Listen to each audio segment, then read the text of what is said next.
I কুত্তার বাচ্চা, তোকে এই রুমে আসতে কে বলেছে? না মানে, আপনাকে খাওয়ার জন্য ডাকতেছে। এদিকে আয়। আমি ওর একটু কাছে গিয়ে দাঁড়ালাম। ঠিক তখনই ঈশিতা আমাকে ঠাস ঠাস করে দুই গালে দুইটা থাপ্পড় মারলো। থাপ্পড়গুলো অনেক জোরে মারলো, তাই ঠোঁট কেটে রক্ত বের হতে লাগলো আর আমার চোখ দিয়ে পানি ঝরতে লাগলো। ভীষণ ব্যথা করতেছে। এরপর যদি আমার রুমে আসিস তাহলে নক করে আসবি। যত সব ছোট লোক। এখন যা, আমি আসতেছি। আমি কিছু বললাম না। এইটা আমার সাথে শুধু আজকে ঘটেছে তা না, প্রতিদিনই আমার সাথে এই রকম করে ঈশিতা। এরপর আমি নিচে না গিয়ে আমার রুমে চলে আসলাম। ঠোঁটে ভীষণ ব্যথা করতেছে। ওয়াশরুমে গিয়ে ঠোঁটের রক্তগুলো মুছতে চাইতেছি, কিন্তু হাত লাগাতে পারছি না। ভীষণ ব্যথা করতেছে। কোনো মতে ফ্রেশ হয়ে নিচে চলে আসলাম। নিচে গিয়ে দেখি ঈশিতা খাওয়ার টেবিলে বসে আছে। আমিও গেলাম। জনি, এইদিকে আসো। জি আঙ্কেল, বলেন। দাঁড়িয়ে আছো কেন? বসো, আমরা একসাথে খাবো। আমি ঈশিতার দিকে তাকালাম। ও আমার দিকে আগুন চোখে তাকিয়ে আছে। আমি কিছু বললাম না, এখনো দাঁড়িয়ে আছি। কি হয়েছে জনি? তোকে বসতে বললো না? আসলে আন্টি আমাকে তুই করেই বলে, আমাকে নিজের ছেলের মতো ভাবেন। আমি এখনো দাঁড়িয়ে আছি আর ঈশিতার দিকে চেয়ে আছি। ঈশিতা শুধু রাগে ফুঁসতেছে। জনি, তোমাকে আমি বসতে বলেছি, তুমি দিন দিন অবাধ্য হয়ে যাইতেছো। আঙ্কেল, বসতেছি। আমি যখন বসতে যাব তখনই ঈশিতা চেয়ার থেকে উঠে দাঁড়িয়ে যায় আর বলতে লাগলো, এই ছোট লোকের সাথে আমি এক টেবিলে বসে খেতে পারবো না। তোমাদের মন চাইলে তোমরা খাও। কিসের ছোট লোক? ভুলে যাস না ঈশিতা, জনি কিন্তু তোর স্বামী। কিসের স্বামী? স্বামী ইজ মাই ফুড। এই বলে ঈশিতা না খেয়ে চলে গেল। আন্টি আঙ্কেল দুইজন আমার দিকে অসহায় দৃষ্টিতে তাকিয়ে আছে। আমি মুচকি হেসে বললাম, আঙ্কেল, আমি কিছু মনে করিনি ঈশিতার কথায়। একদিন সব ঠিক হয়ে যাবে ইনশাল্লাহ। আমি আর কিছু না বলে চুপচাপ খেয়ে নিলাম। এরপর আমার রুমে চলে আসলাম। পরিচয়টা দিয়ে নেই, আমি জনি আহমেদ, অনার্স শেষ বর্ষের ছাত্র। আর ঈশিতা হচ্ছে আমার বউ, সেই ছোট থেকে এই বাড়িতে। আঙ্কেল হচ্ছে আমার আব্বুর বেস্ট ফ্রেন্ড। ছোটবেলায় আব্বু আম্মু রোড অ্যাক্সিডেন্ট করে মারা যান। ভাগ্যবশত আমি বেঁচে যাই। আব্বু আম্মুকে হারাতে হয় 16 বছর বয়সে। এরপর আঙ্কেল আমাকে এই বাড়িতে নিয়ে আসেন। সেই ছোট থেকে ঈশিতা আমার সাথে এই রকম আচরণ করে, তবে আমি কিছু মনে করি না। তবে আগে একটু খারাপ লাগতো। আমি সেই ছোটবেলা থেকে ঈশিতাকে ভালোবাসতাম, কিন্তু কখনো বলিনি। ঈশিতা আমাকে প্রতিদিন ছোট লোক, কুত্তার বাচ্চা, আরো অনেক কিছু বলতো।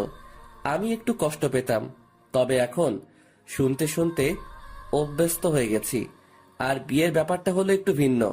একদিন আমাদের কলেজ থেকে শিক্ষা সফরে আমি আর ঈশিতা যাই। ঈশিতা আমার সাথেই পড়ে, তো আমরা ঘুরতে বের হই। হঠাৎ দেখলাম ঈশিতা সবার কাছ থেকে আলাদা হয়ে জঙ্গলের গভীরে চলে যাচ্ছে। আমার একটু খটকা লাগলো, তাই আমিও ওর পিছু নিলাম। প্রায় ও হাঁটতে হাঁটতে জঙ্গলের অন্য পারে চলে এসেছে। হঠাৎ দেখলাম একটা সাপ ঈশিতার দিকে ছুটে আসছে, তাই দৌড়ে গিয়ে ঈশিতাকে ধাক্কা দিলাম। এরপর আমি নিজেকে না সামলাতে পেরে ঈশিতার উপর পড়ে গেলাম। হঠাৎই কোথায় থেকে গ্রামের কিছু লোক এসে আমাদেরকে দেখে ফেলে এবং আমাদেরকে ভুল বোঝে। এরপর আর কি, আমাদের বিয়ে পড়িয়ে দেয়। আব্বু আম্মুর কথা খুব মনে পড়তেছে। আজকে যদি ওরা বেঁচে থাকতো তাহলে আর আমাকে এইরকম দিনগুলো দেখতে হতো না। আব্বু আম্মুর জন্য খুব খারাপ লাগতেছে, চোখে পানি চলে আসছে। তবে আব্বু আম্মুর ভালোবাসাটা আঙ্কেল আর আন্টির কাছে পাই। এরপর শুয়ে পড়লাম। ফজর নামাজের আজান শুনে ঘুমটা ভেঙে গেল, তাই উঠে ফ্রেশ হয়ে নামাজ পড়ার জন্য মসজিদে গেলাম। চারদিকে হালকা হালকা আলো ফোটা শুরু করেছে। এরপর নামাজ পড়ে আব্বু আম্মুর কবরটার পাশে গেলাম। মনে পড়ে ছোটবেলার কথা, আব্বুকে ঘোড়া বানিয়ে তার পিঠে চড়া, আব্বুর সাথে স্কুলে যাওয়া। কান্না চলে এসেছে। বলতে লাগলাম, কেন তোমরা আমাকে একা করে চলে গেছো? তোমাদের সাথে নিলে না কেন? কেন রেখে গেলে এই নিষ্ঠুর পৃথিবীতে, যেখানে মা বাবা ছাড়া আর কেউ আপন নয়? কেন হলো আমার সাথে এইরকম? কেন আমাকে অবহেলা করে? কেন কেন? কথাগুলো বলতে লাগলাম আর কান্না করতে লাগলাম। এরপর বাসায় চলে আসলাম। বাসায় ঢোকার সময় আন্টি আমাকে তাদের রুম থেকে ডাক দিলেন। রুমে গিয়ে দেখি আন্টি নামাজের বিছানায় বসে আছেন। আমি গিয়ে আন্টির পাশে বসলাম। আমার মাথায় হাত রাখলেন। ঈশিতা তোকে খুব অবহেলা করে, তাই না রে? মুচকি হেসে বললাম, ও এমন কিছু না আন্টি। ভালোবাসার মানুষটার অবহেলা কয়জনের কপালে থাকে? আমি সব বুঝি রে বাবা, তোর জন্য খুব কষ্ট। মেয়েটা কেন তোর সাথে এমন করে কিছু বুঝি না। কষ্ট এখন আর হয় না আন্টি।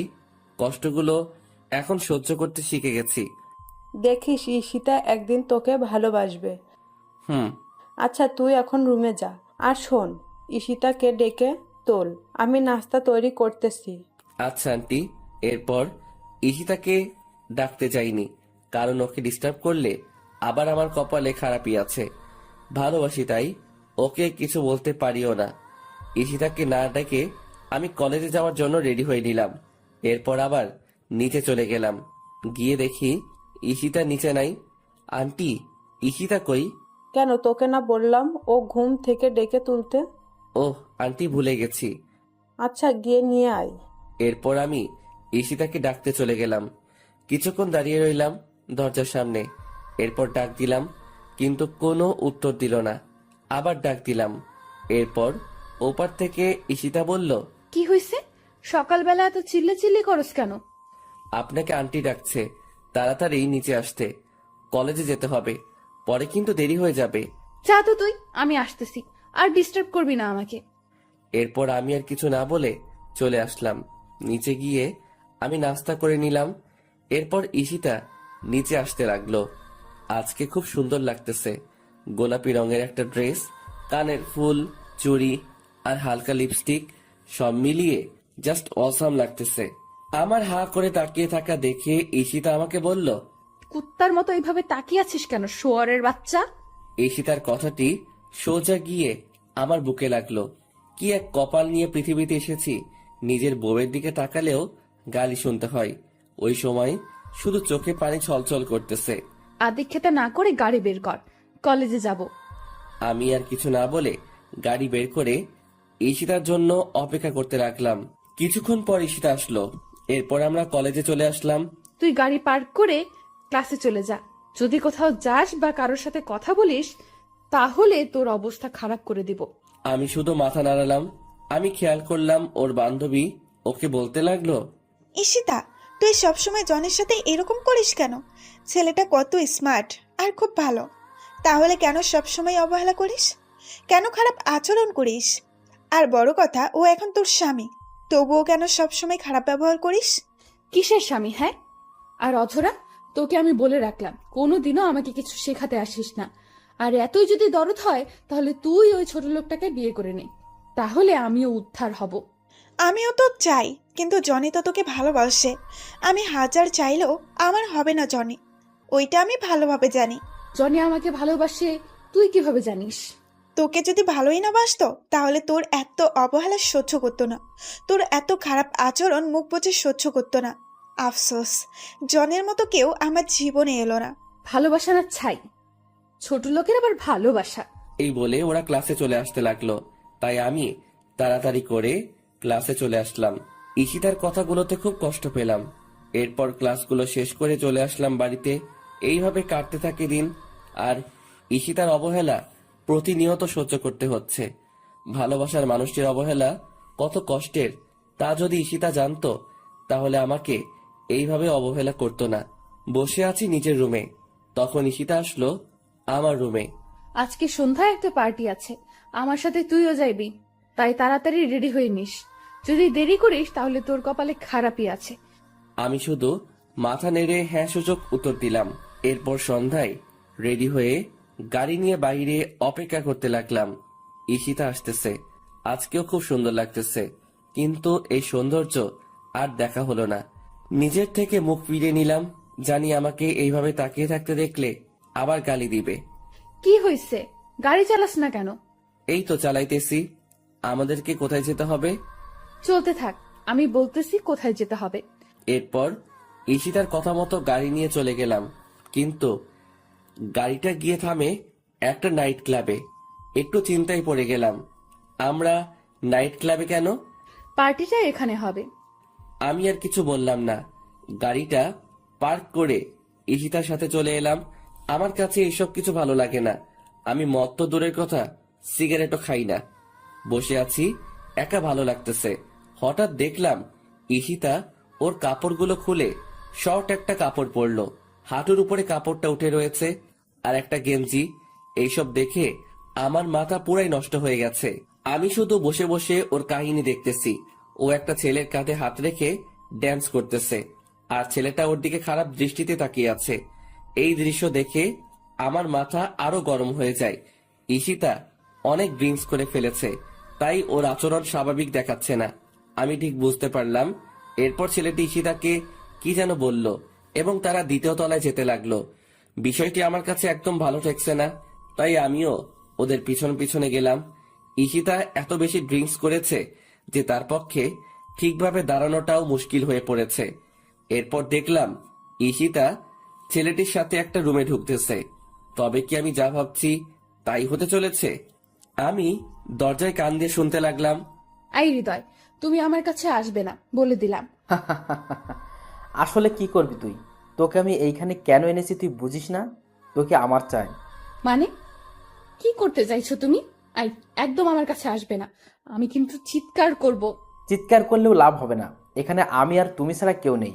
আজকে আমি তোর সবকিছু কেড়ে নেব। না, এই কথা শোনার পর আর থাকা যাচ্ছে না।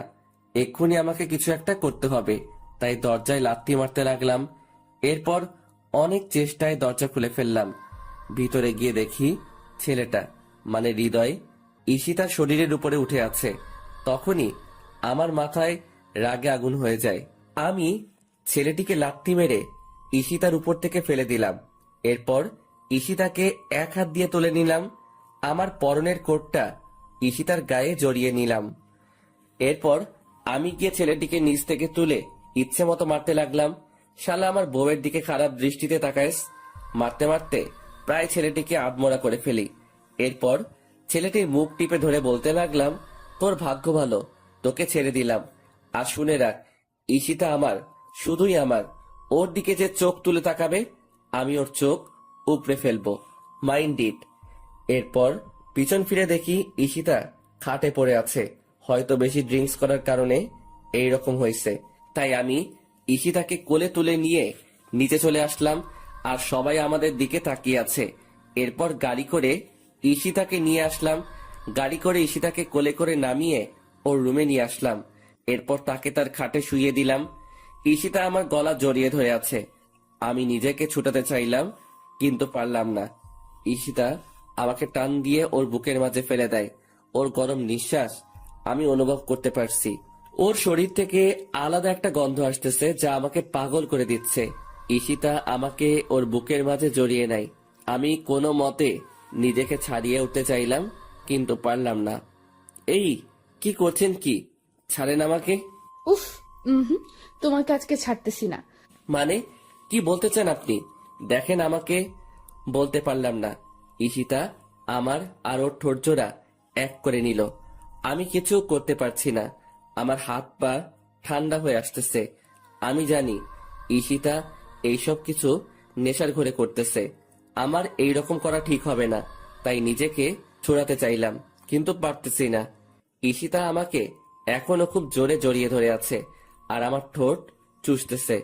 আমিও ধীরে ধীরে দুর্বল হতে লাগলাম। আমিও ঈশিতার ডাকে সাড়া দিলাম। ঈশিতা আমার বউ, ওর উপর আমার অধিকার আছে, আর যা হবার পরে ভেবে দেখা যাবে। ধীরে ধীরে দুইজন তলিয়ে গেলাম ভালোবাসার গভীর সাগরে। সকালবেলা আমার ঘুমটা ভেঙে যায়। আমি এখনো ঈশিতার বুকের মাঝে আছি, আর ঈশিতা আমাকে জড়িয়ে রেখে। ঈশিতার শরীরে কোনো কাপড় নেই। আমি নিজেকে ছাড়িয়ে ঈশিতার কপালে একটা চুমু দিলাম। আমার স্পর্শে ঈশিতার ঘুম ভেঙে যায় এবং আমাকে দেখে চমকে ওঠে। তুই আমার রুমে কি করিস? আর আমার জামা কোথায়? আমি তো আপনার রুমে থাকতে চাইনি, আপনি নিজেই আমাকে বাধ্য করছেন। আর তাছাড়া আপনি আমার বউ, আমি আপনার সাথে থাকতেই পারি। আপনার উপর আমার অধিকার সবচেয়ে বেশি। আই শোয়ারের বাচ্চা, কি বললি তুই? কোনো ছোট লোক আমার স্বামী হতে পারে না। আর তোকে না বললাম আমার কাছে স্বামীর অধিকার চাইবি না? আমার সব তো নষ্ট করে দিলি। আর বাকি কি রাখছ? আর আমি তোকে কি বাধ্য করেছি? কালকের ঘটনা ভুলে গেলেন নাকি?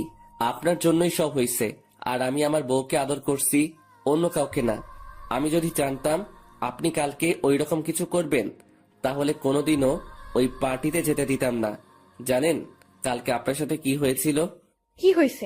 আমি তো ডান্স করছিলাম, এরপর তো কিছু মনে করতে পারছি না। ওইটাই জানতে চান কি হয়েছে কালকে রাতে? বল। এরপর আমি ঈশিতাকে সব বললাম। আমি তোর কথা বিশ্বাস করি না। তুই মিথ্যে কথা বলতেছিস আমার সাথে। তুই কি ভাবছিস আমি কিছু বুঝি না? মিথ্যা কথা বলে তুই আমাকে ভোগ করলি। সত্যি কথা, আমি মিথ্যা বলতেছি না। আমাকে বিশ্বাস করুন। কি করলে আপনাকে বিশ্বাস করানো যাবে? বিশ্বাস করতে পারি, তবে আমার একটা কথা শুনতে হবে। কি কথা বলেন? যদি তুই আমাকে সত্যিই ভালোবাসিস, তাহলে তোর ওই ভালোবাসার কসম, তুই আমার থেকে অনেক দূরে চলে যাবি, অনেক দূরে। মুচকি হেসে বললাম, ও এই কথা। আপনাকে সত্যি অনেক ভালোবাসি, নিজের জীবনের চাইতেও বেশি। যা বলে প্রকাশ করতে পারবো না, তবে আপনার কথা রেখে বোঝাতে পারবো কতটা ভালোবাসি।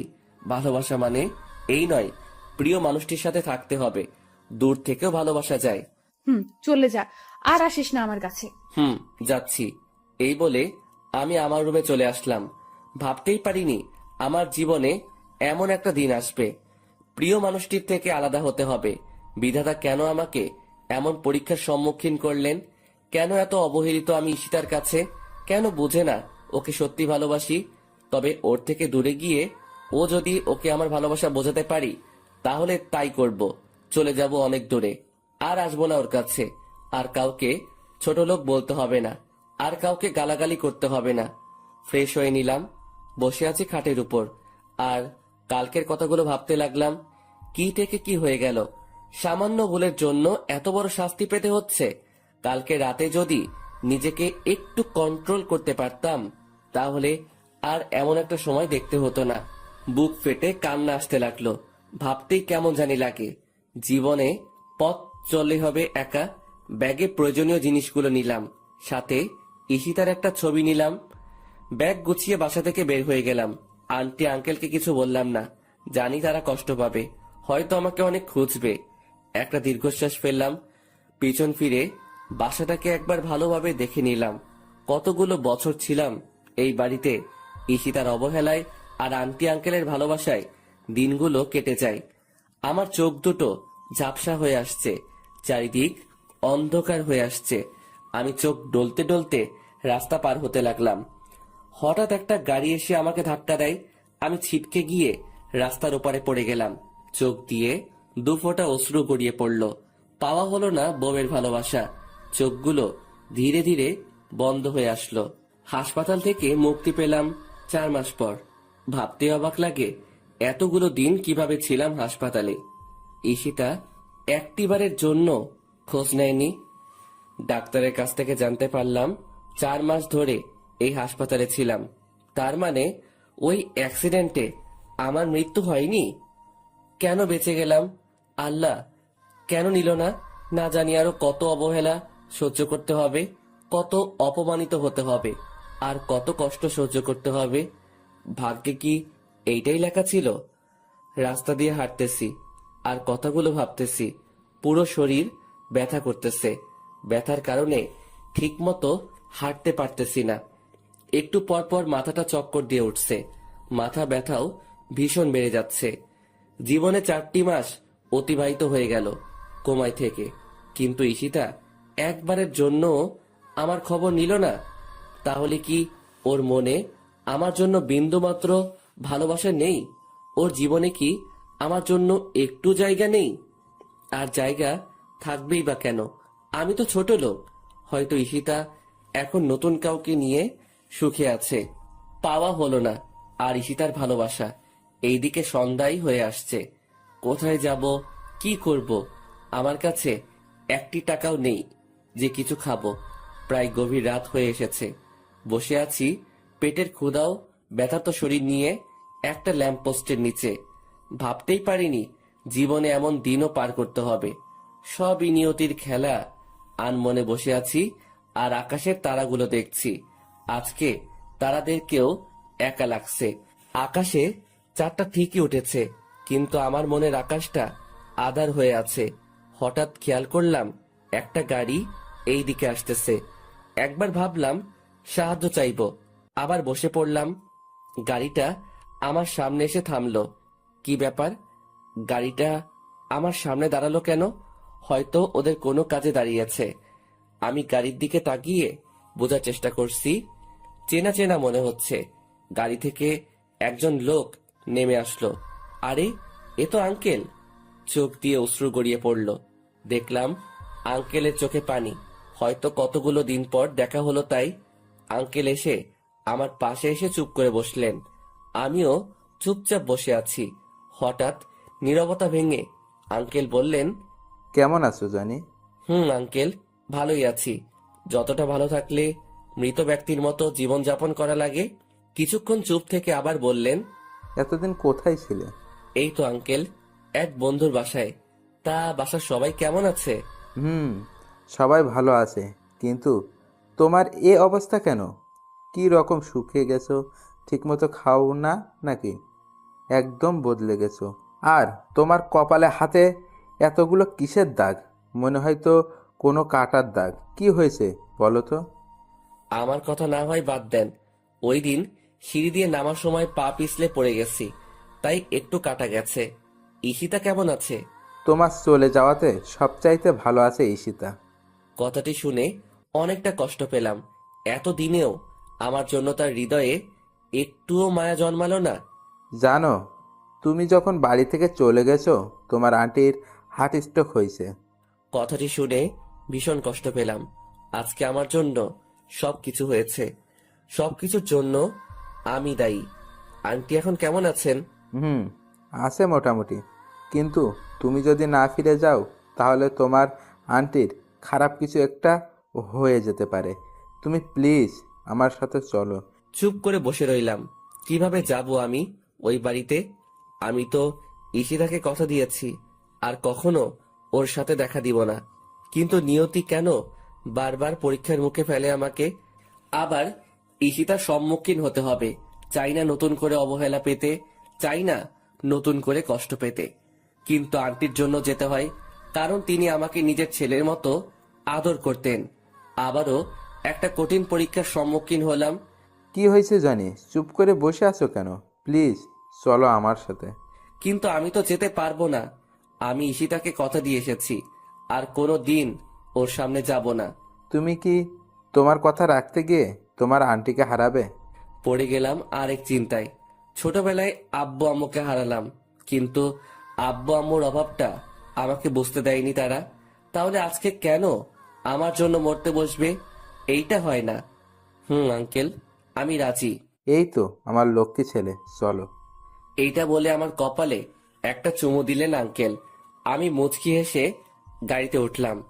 গাড়িতে উঠে অবাক হয়ে গেলাম, ঈশিতাও গাড়িতে রয়েছে। তার মানে কি ঈশিতা আমার সবগুলো কথা শুনে নিয়েছে?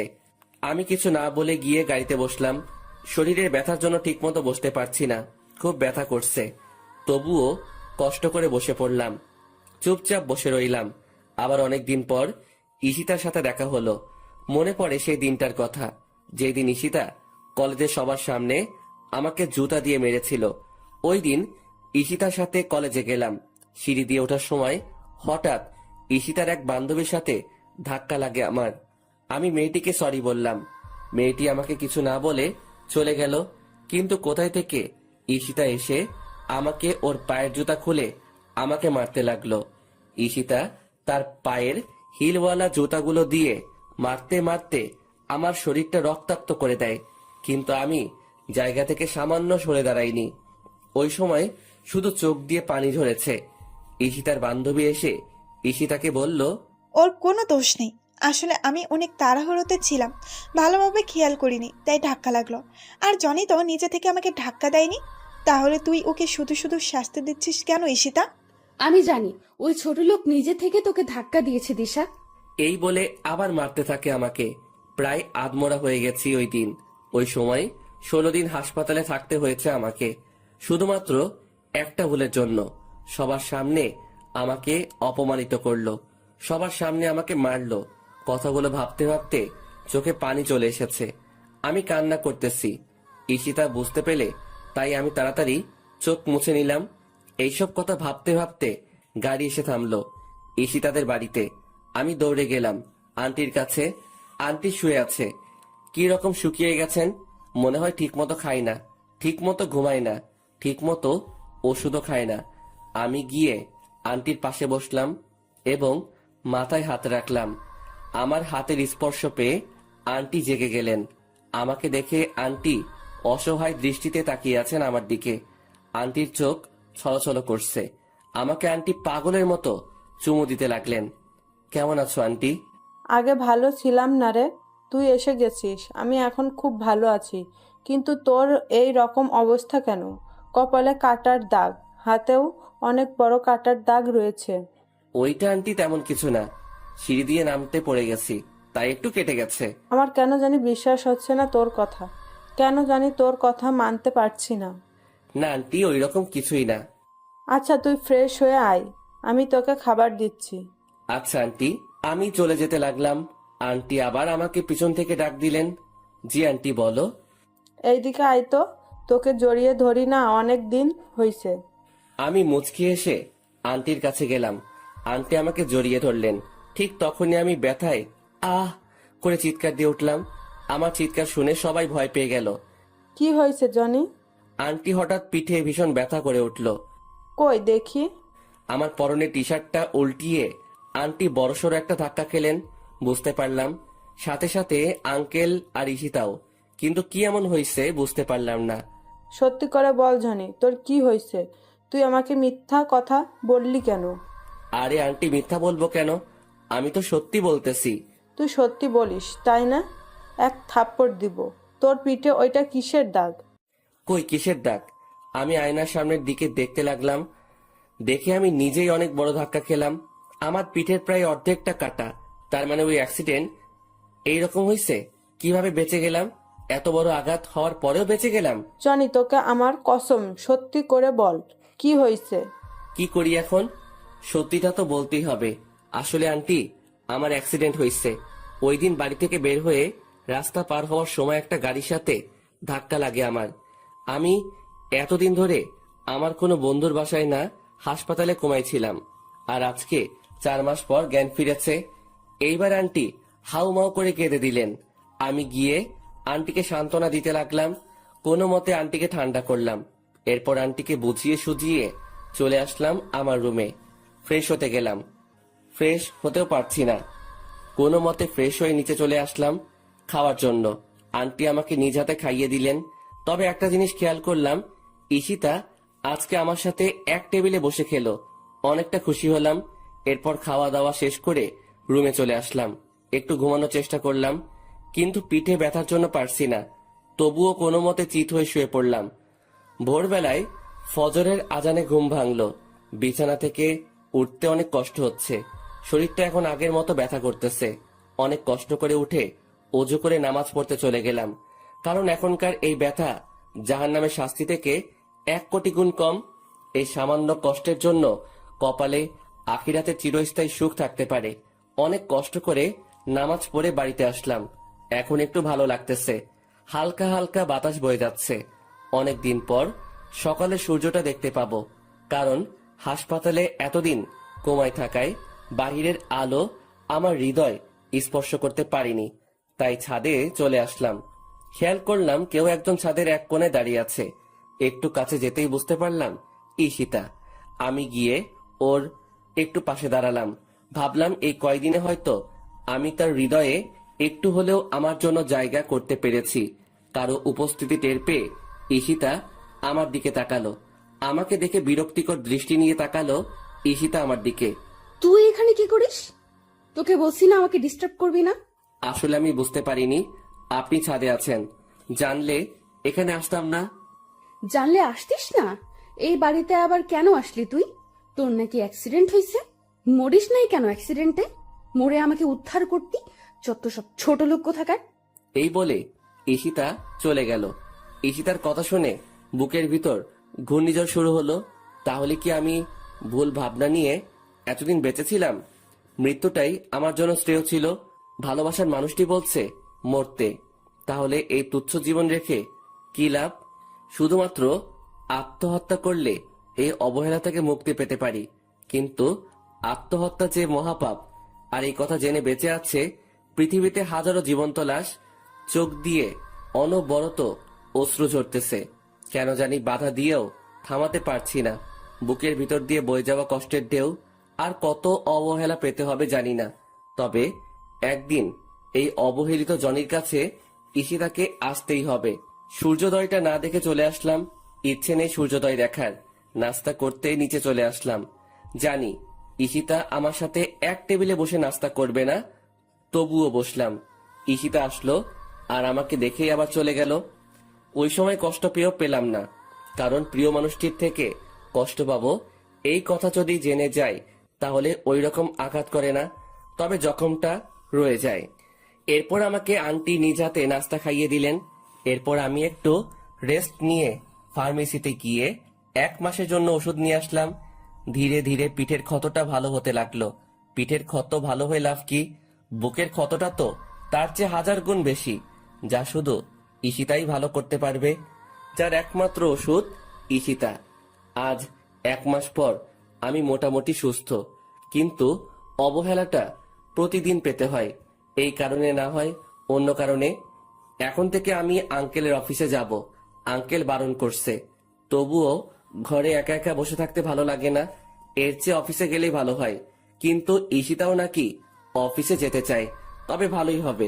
কাজের ফাঁকে ঈশিতাকে চুরি করে নিজের ইচ্ছা মতো দেখতে পাবো, এতেই অনেক। অফিসে প্রতিদিন আমি আর ঈশিতা দুইজনে এক গাড়িতে করে গেলাম, সাথে আঙ্কেলও ছিলেন। আজ থেকে অফিসের নতুন এমডি হচ্ছে ঈশিতা, আর আমাকে একটা ডেস্ক দেখিয়ে দিলেন।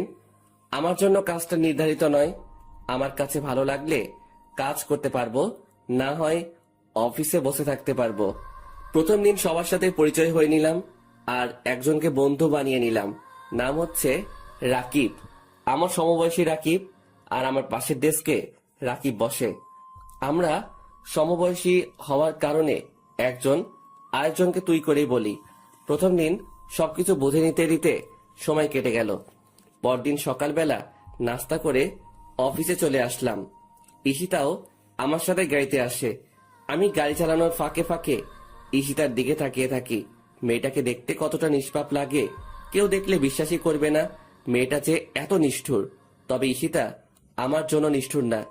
ঈশিতা আমার জন্য আমার রাজ্যের রানী। আমার ডেস্কে বসে আছি, এমন সময় পিয়ন এসে বলল ঈশিতা নাকি আমাকে ডাকছে। তাই গেলাম ওর কেবিনে। আসতে পারি ঈশিতা? ওই ছোট লোক, এটা অফিস, বাড়ি না। আর তোর সাহস কি করে হয় আমার নাম ধরে ডাকিস? সরি ম্যাম, বলেন কি করতে হবে? মনে থাকে যেন।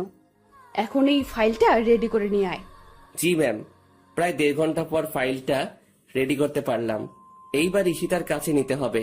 মে I come in ma'am? Yes come. এই যে ম্যাম, ফাইলটা রেডি। আমার হাত থেকে ফাইলটা নিয়ে ঈশিতা দেখতে লাগলো। হঠাৎ ঈশিতা ফাইলটা আমার দিকে ছুড়ে মারলো আর বলতে লাগলো, ছোট লোকের বাচ্চা, সামান্য একটা ফাইল ঠিক করে তৈরি করতে পারিস না, আর আসছে অফিসে কাজ করতে। ফাইলটা এসে আমার কপালের আগের ক্ষতটায় লাগে। ফাইলের কোনা লাগায় ক্ষতটা ফেটে টপ টপ করে রক্ত ঝরতে লাগে। ভীষণ ব্যথা করতে লাগলো। আমি তবুও চুপচাপ দাঁড়িয়ে রইলাম। দাঁড়িয়ে আছিস কেন? যা, ফাইলটা 20 মিনিটের মধ্যে ঠিক করে আনবি, না হয় তোর কপালে খারাপই আছে। আমি ফাইলটা ফ্লোর থেকে তুলে নিজের ডেস্কে চলে আসলাম। রক্ত এখনো ঝরতে থাকে। বিষয়টা রাকিব ঠিকই বুঝতে পারে, তাই রাকিব আমার জন্য অফিসে রাখা মেডিসিনের ফার্স্ট বক্সটা আনলো আর ধীরে ধীরে ক্ষতটা পরিষ্কার করতে লাগলো। ওর হাতটা আমার ক্ষততে লাগতেই ব্যথায় চিৎকার দিয়ে উঠলাম। ভীষণ ব্যথা করতেছে। এরপর রাকিব ধীরে ধীরে আমার মাথা ভালোভাবে ব্যান্ডেজ করে দিল। এরপর রাকিব চুপি চুপি ফাইলটা আবার ঠিক করে দিল। আমি গিয়ে ফাইলটা ঈশিতাকে দিয়ে চলে আসলাম। এরপর অফিস শেষে আবার ঈশিতাকে নিয়ে বাসায় চলে আসলাম। বাড়িতে ঢুকবার সময় আমার মাথায় ব্যান্ডেজ দেখে আন্টি আমার কাছে দৌড়ে এসে জিজ্ঞেস করলেন, কি হয়েছে জনি, মাথায় ব্যান্ডেজ কেন? ও কিছু না আন্টি, গাড়িতে ওঠার সময় গাড়ির সাথে ধাক্কা লেগে হালকা খেটে চাই, দেখবা আমার ঠিক হয়ে যাবে। এই কথা বলে রুমে চলে এসে ফ্রেশ হয়ে নিলাম। এরপর রাতে খেয়ে ঘুমিয়ে পড়লাম। ঘুম ভাঙে প্রায় সকাল 9টায়। কি ব্যাপার, কোনো দিন তো এত দেরি করে ঘুম ভাঙে না। শোয়া থেকে উঠতে চেষ্টা করলাম, কিন্তু উঠতে পারছি না। পুরো শরীর কি রকম ভার হয়ে আছে আর আগুনের মতো পুড়ে যাচ্ছে। হঠাৎ করে আবার জ্বর এলো কেন? কালকের ঘটনা মনে পড়ে গেল। কপালে হাত দিয়ে দেখি কে যেন জলপট্টি দিয়ে রেখেছে। এরপর অনেক কষ্টে বিছানা থেকে উঠে ফ্রেশ হয়ে নিলাম। আজকে আর অফিসে যাওয়া হবে না, অনেক লেট হয়ে গেছে। একটা জিনিস বুঝতে পারলাম না, আমার মাথায় জলপট্টি দিলটাকে? মনে হয় আন্টি ছাড়া আর কেউ হতেই পারে না। আন্টির কথা ভাবতেই আমার রুমে এসে হাজির হয়ে গেলেন। এখন কেমন আছিস বাবা? জ্বরটা কমেছে? আন্টি, এখন একটু সুস্থ আছি, আর জ্বরটাও একটু কমেছে। আমি তোর জন্য নাস্তা নিয়ে এসেছি, হ্যাঁ কর, আমি খাইয়ে দিই। এরপর আন্টি আমাকে খাওয়াতে লাগলেন। আমি চুপচাপ খেয়ে নিচ্ছি। আচ্ছা আন্টি, আমার মাথায় জলপট্টি দিল কে? আমি দিয়েছি। আচ্ছা, কালকে কি হয়েছে সত্যি বল। গাড়ির সাথে হালকা ধাক্কা লাগলে তো এমন রকম আঘাত হয় না, আবার রাতে জ্বর এসেছে। সত্যি করে বল, কিন্তু আমার সাথে মিথ্যা বলবি না। না আন্টি, সত্যি সেই রকম কিছু না। আবার মিথ্যা কথা বলিস? আমি কিন্তু সব বুঝি। ঈশিতা ওই রকম করেছে তাই না? সত্যি কথা বলবি কিন্তু। আসলে জানাটা কি বেশি জরুরি? বেশি জরুরি, বল আমাকে। এরপর অনিচ্ছা সত্ত্বেও আন্টিকে সব বলতে হলো। আমার কথা শুনে আন্টির মুখটা কালো হয়ে গেল। আমার মাথার ব্যান্ডেজটা খুলে আন্টি দেখতে লাগলেন। এরপর আন্টি কিছু না বলে আমাকে ওষুধ খাইয়ে দিয়ে চলে গেলেন। আমিও চুপচাপ শুয়ে পড়লাম। অনেকদিন কলেজে যাওয়া হয় নাই, আবার সামনের মাসে পরীক্ষা। আমার ওই রকম ভালো প্রস্তুতি নাই। কালকে কলেজে যেতে হবে, এইভাবে দিনটা কেটে যায়। জ্বরটা একটু কমেছে, তাই সকালে নাস্তা করে গাড়ি নিয়ে বেরিয়ে পড়লাম কলেজের উদ্দেশ্যে। হঠাৎ আমার গাড়ির সামনে একটা মেয়ে এসে পড়লো। আমি তাড়াতাড়ি ব্রেক করলাম, তবুও গাড়ির সাথে হালকা ধাক্কা লাগে মেয়েটির। আমি তাড়াতাড়ি গাড়িটা বন্ধ করে গাড়ি থেকে নেমে পড়লাম। এরপর মেয়েটিকে তুলতে গেলাম। আরে, এইটা তো ঈশিতার ফ্রেন্ড দিশা। আমি তাড়াতাড়ি হাতটা বাড়িয়ে দিলাম দিশার দিকে। উঠে আসো দিশা। এরপর আমি ধীরে ধীরে দিশাকে তুলতে লাগলাম। গাড়ির সাথে ধাক্কা লাগার কারণে মেয়েটা পায়ে ব্যথা পাইছে, উঠে দাঁড়াতে কষ্ট হচ্ছে। তোমার কি হাঁটতে কষ্ট হচ্ছে? না, তেমন না, ঠিক হয়ে যাবে। আচ্ছা, এখন ছাড়ো, আমি যেতে পারবো। আচ্ছা। আমি দিশাকে ছেড়ে দিলাম। ও ধীরে ধীরে হাঁটার চেষ্টা করতে লাগলো, কিন্তু পায়ের ব্যথার কারণে পারছে না। দিশা পড়ে যেতে লাগলো, তাই আমি তাড়াতাড়ি দিশাকে আবার ধরে ফেললাম। চলো, আমি তোমাকে হাসপাতালে নিয়ে যাচ্ছি। না, তার আর দরকার হবে না, আমি যেতে পারবো। চুপ, সেই তখন থেকে যেতে পারবো বলছে তো, কই একটুও তো সামনে যেতে পারছো না। তো আমি এখন কিভাবে যাব? আচ্ছা দাঁড়াও, কি করব ঠিক বুঝতে পারছি না। মেয়েটা ঠিক মতো হাঁটতেও পারছে না, তাই কোনো কিছু না ভেবে দিশাকে কোলে তুলে নিলাম। এইরকম কিছুটা একটা করব দিশা ভাবতে পারিনি। আমার দিকে ড্যাব ড্যাব করে তাকিয়ে আছে। আমি আর কিছু না বলে দিশা গাড়িতে উঠিয়ে নিলাম। আসলে আমারও কোনো ইচ্ছা ছিল না দিশাকে কোলে নেওয়ার, কিন্তু পরিস্থিতির শিকার হয়ে করতে হলো। এরপর দিশাকে একটা হাসপাতালে নিয়ে আসলাম। ডাক্তার দেখাতে হবে, না হয় পরে আবার সমস্যা হতে পারে। গাড়ি থেকে হাসপাতালের ভিতর কোলে করে নেওয়া লাগলো। এরপর ডাক্তারকে দেখিয়ে নিলাম। আঘাতটা একটু বেশি লেগেছে, তবে কিছুক্ষণ পর ঠিক হয়ে যাবে। ডাক্তার কিছু ওষুধ লিখে দিলেন। ওষুধগুলো কিনে দিশাকে নিয়ে আবার গাড়িতে চলে এলাম। দিশা কোথায় যাবে এখন? কলেজে নাকি বাড়িতে? কলেজে চলো। ঠিক মতো হাঁটতে পারবে তো? সমস্যা হলে বলো, আমি তোমাকে বাড়িতে দিয়ে আসবো। হাঁটতে পারবো, সমস্যা হবে না আমার। কলেজে চলো। এরপর আর কিছু না বলে গাড়ি চালাতে লাগলাম। গাড়ি চালানোর সময় খেয়াল করলাম দিশা আমার দিকে বারবার আর চোখে তাকিয়ে রয়েছে। আমি কিছু বললাম না। কলেজে চলে এলাম। অনেক দিন পর কলেজে এলাম। দিশা গাড়ি থেকে নেমে হাঁটতে লাগলো, কিন্তু পারছে না। তাই আমি গিয়ে দিশার হাতটা ধরে ফেললাম। এরপর ধীরে ধীরে ওকে নিয়ে যেতে লাগলাম। কলেজের সবাই আমাদের দিকে হা করে তাকিয়ে আছে। আমি ওইদিকে পাত্তা না দিয়ে দিশাকে নিয়ে ক্লাসে চলে আসলাম। এরপর মেয়েটাকে আমার পাশেই বসালাম, কারণ মেয়েটা এখন আমার দায়িত্বে। আমার জন্য মেয়েটার এই অবস্থা হয়েছে, কিন্তু মেয়েটা ওই সময় এত তাড়াহুড়ো করে কোথায় যাচ্ছিল? দিশা, ওই সময় এত তাড়াহুড়ো করে কোথায় যাচ্ছিলে? কলেজে যাচ্ছিলাম, আসলে একটা কাজ ছিল। ও, আচ্ছা জনি, একটা কথা বলো তো, সত্যি করে বলবা? বলো, কি শুনতে চাও? এতদিন কই ছিলা তুমি? আর শরীরের কি অবস্থা করেছো? ঠিক মতো খাও না নাকি? সব সময় সবার কাছ থেকে এই প্রশ্নটা এড়িয়ে যেতে চাই, কিন্তু পারি না। প্রশ্নটার সম্মুখীন হতে হয়। না, তেমন কিছু না। সত্যি করে বলবা কিন্তু। আমি জানি তুমি মিথ্যে কথা বলতেছো। যেদিন থেকে তুমি কলেজে আসো না, সেদিন থেকে ঈশিতাও আসে না। সমস্যা কি বলো তো? সেই রকম কিছু না, শুধু একটু প্রবলেম হয়েছে। প্রবলেমটা কি বন্ধু ভেবে বলতে পারো। আসলে দিশা, ওই দিন আমি ঈশিতার কথা রাখতে গিয়ে তাদের বাড়ি থেকে বের হয়ে যাই। ঠিক ওই দিন আমার রোড অ্যাক্সিডেন্ট হয়। প্রায় 4 মাস পর আমার জ্ঞান ফিরে। ডাক্তারের কাছে থেকে জানতে পারি আমি 4 মাস কোমায় ছিলাম। চিকিৎসার ব্যাপারটা হলো, ওই হাসপাতালে নাকি একটা ফান্ড আছে। যে রোগীর আত্মীয় বা কাছের কেউ যদি না থাকে, তাহলে তাদের হাসপাতালের ওই ফান্ড থেকে চিকিৎসা করা হয়। আমার চিকিৎসাটাও হয় ওই ফান্ডের সাহায্যে। এরপর যখন জ্ঞান ফিরে কোথায় যাব, কি করব, কিছুই বুঝতে পারি নাই। ভাগ্যবশত আবার ঈশিতাদের বাড়িতে আসতে হলো।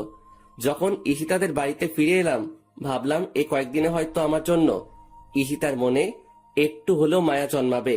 কিন্তু তার হলো কই? সে আগের মতো ঈশিতার কাছ থেকে অবহেলা পেলাম। কথাগুলো বলে একটা দীর্ঘশ্বাস ফেললাম। দিশার দিকে তাকিয়ে দেখি তার মুখটা কেমন মলিন হয়ে আছে। বুঝতে পারলাম আমার কথা শুনে হয়তো একটু কষ্ট পেল। আচ্ছা জনি, ঈশিতা তোমাকে এত কষ্ট দেয়, এত অবহেলা করে, এত অপমান করে, তবুও তুমি কিছু বলো না কেন? ভালোবাসি তাই কিছু বলতে পারি না। ঈশিতার ভালোবাসা না পেলে কি হবে? তার দেওয়া অবহেলাগুলো উপহার হিসেবে গ্রহণ করি। বুঝলাম। ঈশিতাকে ভালোবেসে তুমি অনেক কষ্ট পাচ্ছ, কিন্তু তোমাকে ভালোবেসে আরেকজন কষ্ট পাচ্ছে।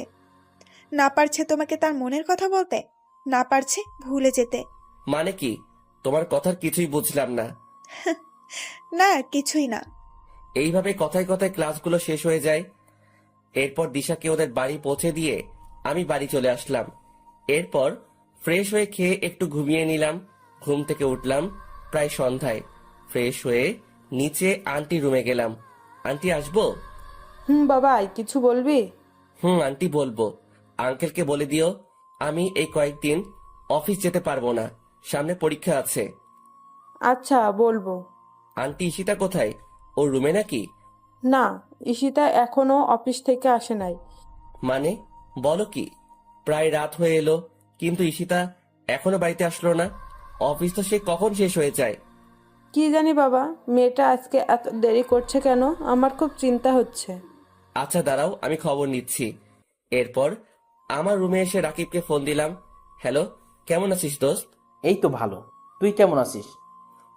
আমিও ভালো আছি। আচ্ছা দোস্ত, অফিস কি ছুটি? হুম অফিস তো সেই কখন শেষ হয়ে গেছে। কেন রে, কি হয়েছে? আরে, ঈশিতা এখনো বাড়িতে ফিরে নাই। বলিস কি? দেখ, ম্যাম হয়তো অন্য কোনো কাজে ব্যস্ত আছে। আচ্ছা দোস্ত, তাহলে রাখি। তোর সাথে আবার পরে কথা হবে। আচ্ছা ঠিক আছে, ভালো থাকিস। এই বলে মোবাইলটা কেটে দিলাম। কি করি এখন? ঈশিতার নাম্বারটা বউ দিয়ে সেভ করা আছে, কিন্তু কোনো দিন ফোন দেওয়া হয়নি।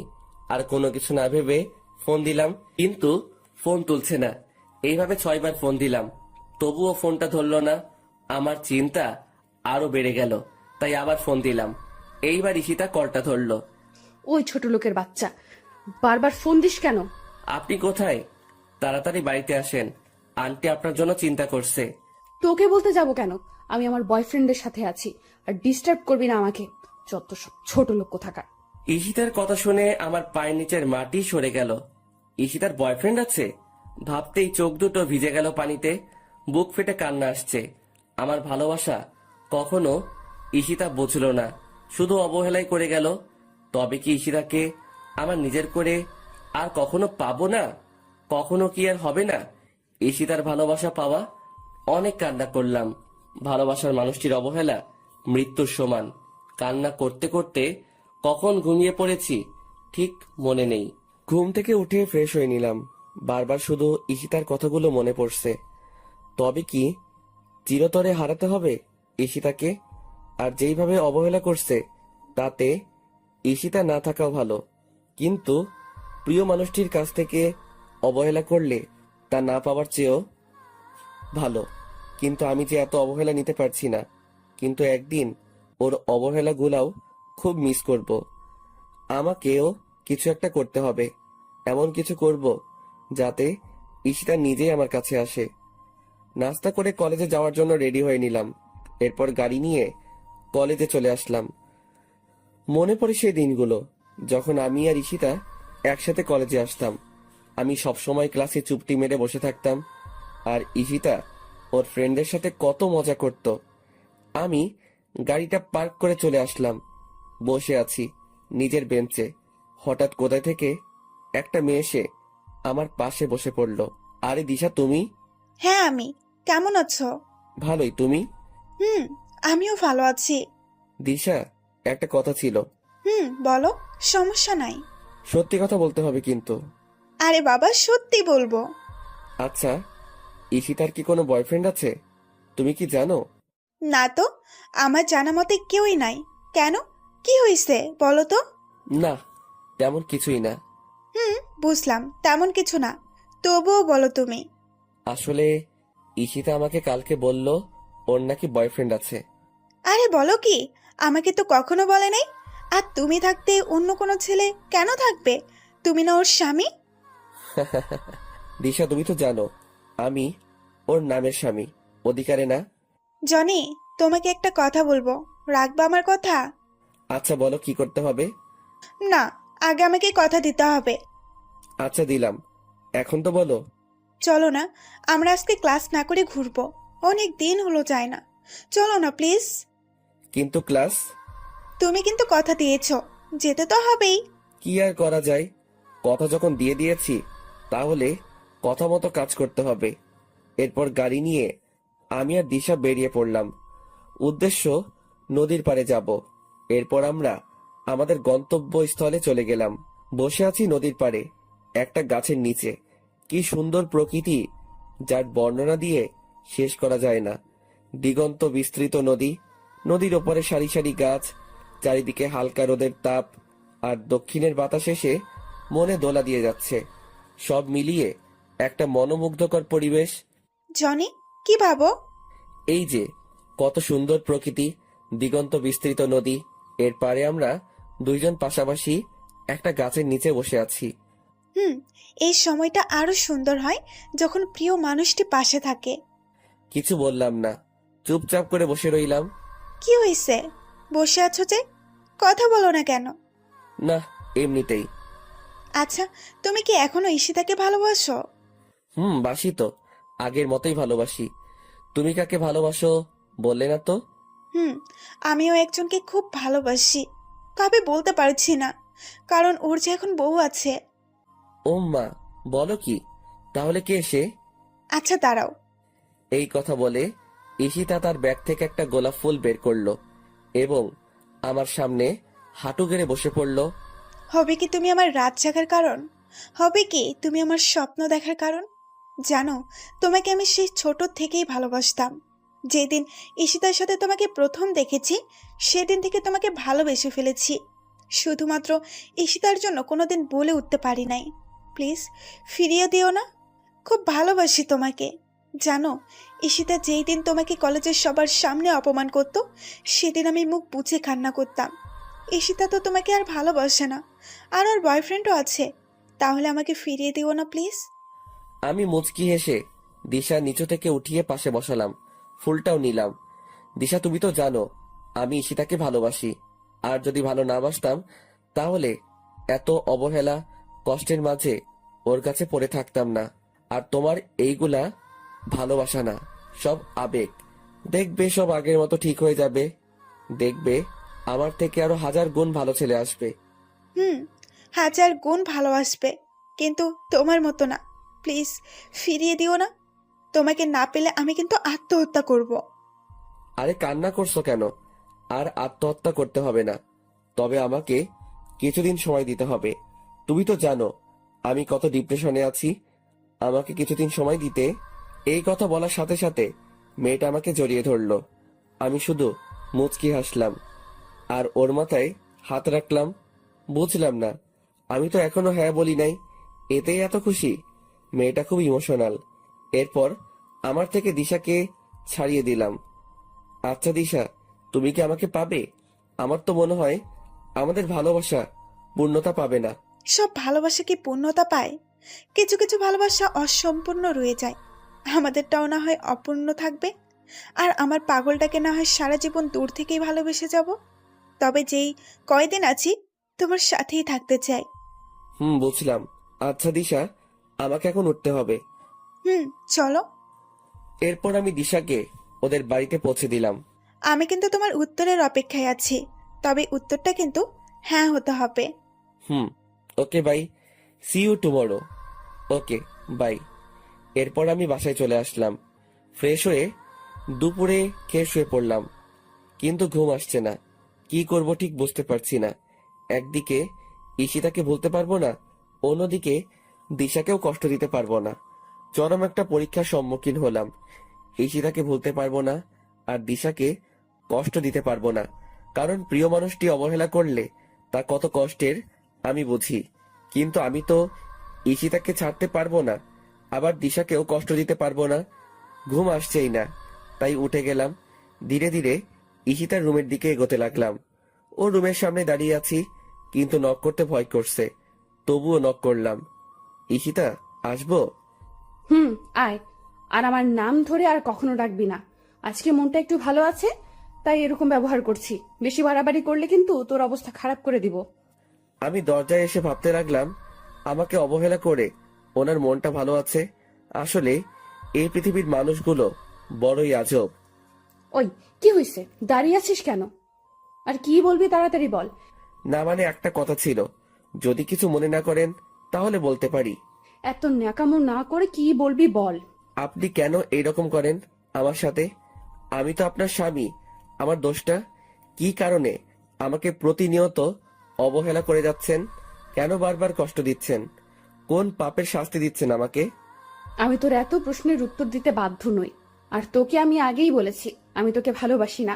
তোকে দেখলে আমার ঘৃণা হয়। এই বাড়িতে শুধু আব্বু আম্মুর জন্য তোকে রেখেছি। যেইভাবে আছিস সেভাবেই থাক। আমার কাছে স্বামীর অধিকার নিয়ে আসবি না। এখন আমার রুম থেকে চলে যা, আমাকে আর ডিস্টার্ব করবে না। যত সব ছোট লোক আসছে আমার কাছে ভালোবাসা পেতে। চলে যাচ্ছি, তবে এই রুম থেকে নয়, এই বাড়ি থেকে একদিন চলে যাব। চিরতরের জন্য চলে যাব। কোনো ছোট লোক আর আপনার কাছে আসবে না স্বামীর অধিকার চাইতে। কেউ আর বলবে না ভালোবাসি আপনাকে। কথাগুলো বলে চোখের পানি মুছতে মুছতে চলে আসলাম। এরপর আন্টি রুমে গেলাম। আন্টি, আসবো? বাবা আয়। কিচ্ছু বলবি? আন্টি, তোমার অনুমতি ছাড়া আমি এই কাজ করতে পারবো না। আচ্ছা বল কি কথা। আর অনুমতি তো অবশ্যই দিব। আসলে আন্টি, আমি আর ঈশিতার অবহেলা নিতে পারছি না। একটু মুক্তি পেতে চাই এই মায়াজাল থেকে। বাঁচতে চাই নিজের মতো করে। গড়তে চাই আমার একটা নিজস্ব পৃথিবী, যে পৃথিবীতে থাকবে না কোনো অবহেলা, থাকবে না প্রিয় মানুষটির দেওয়া কষ্ট। তাই আন্টি, আমি দেশের বাইরে যেতে চাই। তুমি প্লিজ না করো না। আমার সুখের কথা ভেবে অনুমতি দাও প্লিজ। আরে বোকা, দেশের বাইরে যাবি, সমস্যা কি তাতে? আমিও চাই না তুই আর কোনো কষ্ট পাস। তবে আমার প্রতিদিন যোগাযোগ রাখতে হবে। আমি তোর আঙ্কেলকে বলবো। তুই শুধু বল কখন যেতে চাস। এই তো আন্টি, পরশু। পারবো না এত অবহেলা নিতে। আর তোমাকে কি করে ভুলি বলো তো? আচ্ছা এখন গিয়ে শুয়ে থাক। আন্টির সাথে কথা শেষ করে নিজের রুমে চলে আসলাম। চলে যাব এই স্বার্থপর প্রিয় মানুষটির মায়াজাল ছেড়ে। তবে আমি কি ঈশিতাকে ছাড়া থাকতে পারবো? হয়তো কষ্ট হবে, কিন্তু আমাকে যে থাকতে হবে। ঈশিতার অবহেলাগুলো আর নিতে পারছি না। হয়তো প্রতিদিন ঈশিতার কথা ভেবে কান্না করব। কি পেলাম ঈশিতাকে ভালোবেসে? অন্যদিকে দিশাও নাকি আমাকেই ভালোবাসে। কিন্তু আমি তো দিশার ভালোবাসা চাইনি। আমি চেয়েছি ঈশিতার ভালোবাসা, যা সেই ছোট থেকে চেয়ে এসেছি। এরপর সকালবেলা ঘুম থেকে উঠে নাস্তা করে কলেজে যাওয়ার জন্য বেরিয়ে পড়লাম। আজকে কলেজে যাওয়ার কোনো ইচ্ছা ছিল না, তবুও দিশার জন্য যেতে হবে। কলেজে এসে ক্লাসে ঢুকে গেলাম, কিন্তু দিশাকে কোথাও দেখতে পেলাম না। ব্যাপার কি? মেয়েটা কোথায় গিয়েছে? ক্লাস প্রায় শুরু হয়ে যাবে, দিশা এখনো আসে নাই। অনেকবার ফোনে ট্রাই করেছি, কিন্তু ফোনটা ধরে নাই। তাই আমি ক্লাস থেকে বের হয়ে দিশাদের বাড়ির উদ্দেশ্যে রওনা দিলাম। বাড়ির সামনে গিয়ে দেখি গেটে তালা দেওয়া। কি আজব ব্যাপার, মেয়েটা কোথায় গেল? পাশের বাড়ির কয়েকজনকে জিজ্ঞাসা করলাম, কিন্তু কেউই জানে না কোথায় গেছে। মেয়েটা যেখানেই যাক অ্যাটলিস্ট বলে তো যাবে। আমার মনে হয় দিশার ভালোবাসা মুখে ছিল, অন্তরে না। কথা ভেবে মুচকি হাসলাম। আসলে সব মেয়েরাই এক। ডোন্ট মাইন্ড আপুরা, মেয়েরা মুখে শুধু ভালোবাসি বলে, কিন্তু হৃদয় থেকে কয়জনই বা ভালোবাসে। এরপর গাড়ি নিয়ে নদীর পাড়ে গেলাম। আর কখনো মন খারাপ হলে এখানে আসা হবে না। ঘন্টার পর ঘন্টা এখানে বসে সময় কাটানো হবে না। এই সব কিছু ছেড়ে যেতে একদম মন চায় না, কিন্তু এত অবহেলার নিয়েও তো থাকা যায় না। নদীর পাড়ে কিছুক্ষণ বসে বাসায় আসলাম। ব্যাগপত্র সব গুছিয়ে নিতে হবে। নিজের প্রয়োজনীয় সব জিনিস নিলাম, সাথে ঈশিতার একটা ছবিও নিলাম। আসলে আমার কাছে ঈশিতার কোনো ছবি নাই, তার অজান্তে ওর রুম থেকে নিয়ে নিলাম। এরপর রুমে এসে একটা চিঠি লিখলাম ঈশিতার জন্য। প্রায় দুপুর হয়ে এসেছে, তাই ফ্রেশ হয়ে নিলাম। এরপর আজানের সাথে সাথে মসজিদে গিয়ে নামাজ পড়ে আসলাম। বাড়িতে দুপুরের খাবার খেয়ে একটু ঘুমিয়ে নিলাম। ঘুম থেকে উঠলাম প্রায় বিকাল বেলা। এরপর ফ্রেশ হয়ে চুপি চুপি ঈশিতার রুমে গেলাম। ভালোভাবে তাকিয়ে দেখি ঈশিতা এখনো আসে নাই। তাই ওর রুমে গিয়ে চিঠির উপরে একটা গোলাপ দিয়ে টেবিলে রেখে আসলাম। এরপর সবকিছু ভালোভাবে চেক করে নিলাম। রাকিবকে ফোন দিয়ে বললাম ফ্যান্টাসি কিচেনে আসার জন্য। আমি গিয়ে ওর জন্য অপেক্ষা করতে লাগলাম। প্রায় আধা ঘন্টা পর রাকিব আসলো। কিরে, কেমন আছিস? তুই তো একটা কলও দিস না। আরে বলিস না বেটা, ঈশিতা ম্যাম সবসময় অফিস লেট করে ছুটি দেয় আর সবসময় কাজের উপর রাখে। জীবনটা তেজপাতা বানিয়ে ফেলেছে। একটু অবদ্ধ হওয়া যায় না, আবার অফিস শেষে বাসায় এসে রান্না করতে হয়। তুই তো জানিস আমার কেউ নাই, সব কিছু নিজেকে করতে হয়। ধুর পাগল, কে বলছে তোর কেউ নাই? আমি আছি তো সব সময়। আর আমাদের ভাবি কবে আসবে? ওম্মা, কে ভাবি? কিসের ভাবি? কার ভাবি? কোথায় থেকে আসলো ভাবি? আমি তো জানতাম না। ভাব নিও না আমার সাথে। চুপি চুপি অনার্স শেষ বর্ষের একটা মেয়ের পিছনে ঘুরো, কিন্তু মেয়েটা পাতা দেয় না। আর তুমি ভাবো আমি কিছুই বুঝি না? ওই, তুই কেমনে জানলি? আমি তো তোকে বলি নাই। তুই তো বলবি না আমি জানি, তাই আগে থেকে খবর নিয়ে রাখলাম। তা কি খাবি অর্ডার কর, আজকে আমি তোকে খাওয়াবো। যা ইচ্ছে অর্ডার দে, সাথে আমার জন্য দে। ওকে। এরপর আমরা খেয়ে নিলাম। আচ্ছা দোস্ত, একটা কথা বলতেছি তোকে, যা যা বলবো মনোযোগ দিয়ে শুনবি। বল। আমি দেশের বাইরে যাচ্ছি, কবে ফিরবো জানি না। তুই সব সময় অফিসে ঈশিতার খেয়াল রাখবি, আমার সাথেও যোগাযোগ রাখবি। আর আমি কিন্তু একদিন না একদিন ফিরবো, তবে কখন তা জানি না। তুই ঈশিতার উপর নজর রাখিস। আসলে মেয়েটা একটু অগোছালো আর অবুঝ। যদি ঈশিতার কিছু হয় তাহলে তোকে সবকিছুর জন্য জবাব দিতে হবে। তুই তো জানিস ওকে কতটা ভালোবাসি, আর তোকে খুব মিস করবো দোস্ত। সত্যি কি চলে যাবি? আর না গেলে হয় না দোস্ত। এই পৃথিবীতে আমার মা বাবা আর আপন বলতে কেউ নেই। কিছুদিন আগে থেকে তোর সাথে পরিচয় হয়, তুই এতটা আপন হয়ে উঠবি ভাবতেই পারি নাই। নিয়তি চাইলে দেখা হবে, আর তোর ঈশিতাকে আমি দেখে রাখবো। নিজের যত্ন নিস দোস্ত। দেখলাম ছেলেটার চোখে পানি। আরে পাগল, কান্না করিস কেন? আমি তোর সাথে তো যোগাযোগ রাখবো। আচ্ছা দোস্ত, আজকের মতো উঠলাম। ভালো থাকিস দোস্ত। তুইও। তোকে খুব মিস করব। আমিও দোস্ত। এরপর চলে এলাম বাড়িতে। প্রায় সন্ধ্যা হয়ে এসেছে। সেই পুরনো স্মৃতিগুলো ভেসে উঠে আসছে চোখের মাঝে। কত অবহেলা নিয়ে কাটিয়েছি দিনগুলো। হয়তো আমি চলে গেলে ওর কিছু আসে যায় না। ঈশিতা তো আমাকে ভালোই বাসে না, তাহলে আমার অনুপস্থিতিতে ওর কিছু আসবে যাবে না। রাত প্রায় 12টা বাজে। আমি ঘুমিয়ে আছি। হঠাৎ মোবাইলের আওয়াজে ঘুমটা ভেঙে গেল। মোবাইলের স্ক্রিনে তাকিয়ে দেখি দিশার নাম্বার। তাড়াতাড়ি করে রিসিভ করলাম। হ্যালো দিশা, কোথায় ছিলে তুমি সারাদিন? তুমি জানো আজকে কতবার তোমার মোবাইলে ট্রাই করছি, কিন্তু তুমি ফোনটা রিসিভ করো নাই কেন? কি হয়েছে, চুপ কেন? ওই পাশ থেকে ফুপিয়ে ফুপিয়ে কান্নার শব্দ আসছে। কি হয়েছে দিশা, চুপ করে আছো কেন?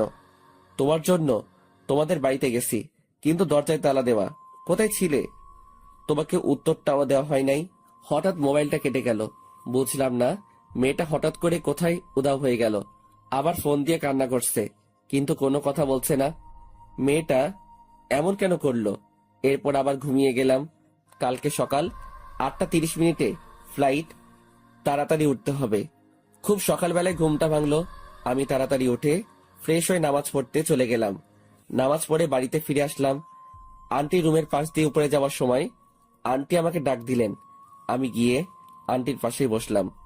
আন্টি এখনো নামাজের বিছানায় বসে আছে। আমি ওনার কাছে গিয়ে বসাতে আন্টি আলতো করে আমার কপালে একটা চুমু দিলেন। আন্টি কিছু বলবে নাকি? বাবা, চলে তো যাচ্ছিস আমাদের ছেড়ে। শেষবারের মতো না হয় খাইয়ে দেই নিজের হাতে তোকে। আর কখনো সময় হবে কিনা জানি না। কি খাবি না? খাবো তো, তুমি নিয়ে আসো, আমি এইখানেই আছি, মুচকি এসে বললাম। এরপর আন্টি আমাকে নিজ হাতে খাইয়ে দিলেন। আমি চুপচাপ সবগুলো খেয়ে নিলাম। আর কখনো খাওয়া হবে কিনা জানি না, খেয়ে চলে আসলাম। এরপর সবকিছু ভালোভাবে প্যাক করে নিলাম। প্রায় 7:30 বেজে গেছে। আমি ধীরে ধীরে ঈশিতার রুমের দিকে গেলাম। অবাক হওয়ার বিষয়, ওর রুমের দরজাটা খোলা। আমি হালকা উকি দিলাম। ঘরে তো কেউই নাই। চিঠিটা এখনো টেবিলের উপর পড়ে আছে। শেষবারের মতো ঈশিতাকে দেখা হলো না। এরপর আমি ঈশিতার সাথে দেখা না দিয়ে গাড়ি নিয়ে এয়ারপোর্টের উদ্দেশ্যে বেরিয়ে পড়লাম। আমার সাথে আন্টি আঙ্কেল যাচ্ছেন আমাকে এগিয়ে দিতে। খেয়াল করলাম আন্টি পুরো রাস্তা মন খারাপ করে রয়েছেন। গাড়ি এসে থামলো এয়ারপোর্টের সামনে। এরপর আমি আঙ্কেলের থেকে সবকিছু বুঝে নিলাম। আমি আসার সময় আন্টি অনেক কান্না করতে লাগলো। আন্টি, তুমি যদি এইরকম কান্না করো তাহলে আমি কিভাবে যাব? এরপর আন্টি চোখের পানি মুছে নিলেন। আমি গিয়ে আন্টিকে বললাম, সময় মতো ওষুধ খাবে, নিজের প্রতি যত্ন নিবে, আঙ্কেলকে দেখে রাখবে। আর আমি তোমার সাথে প্রতিদিন কথা বলবো, তবে ঈশিতা যেন না জানতে পারে। আমার কথা শুনে আন্টি শুধু মাথা নাড়ালো। এরপর আমি ওদের কাছ থেকে বিদায় নিয়ে এয়ারপোর্টে ঢুকে পড়লাম। আবার কখন দেখা হবে জানা নেই।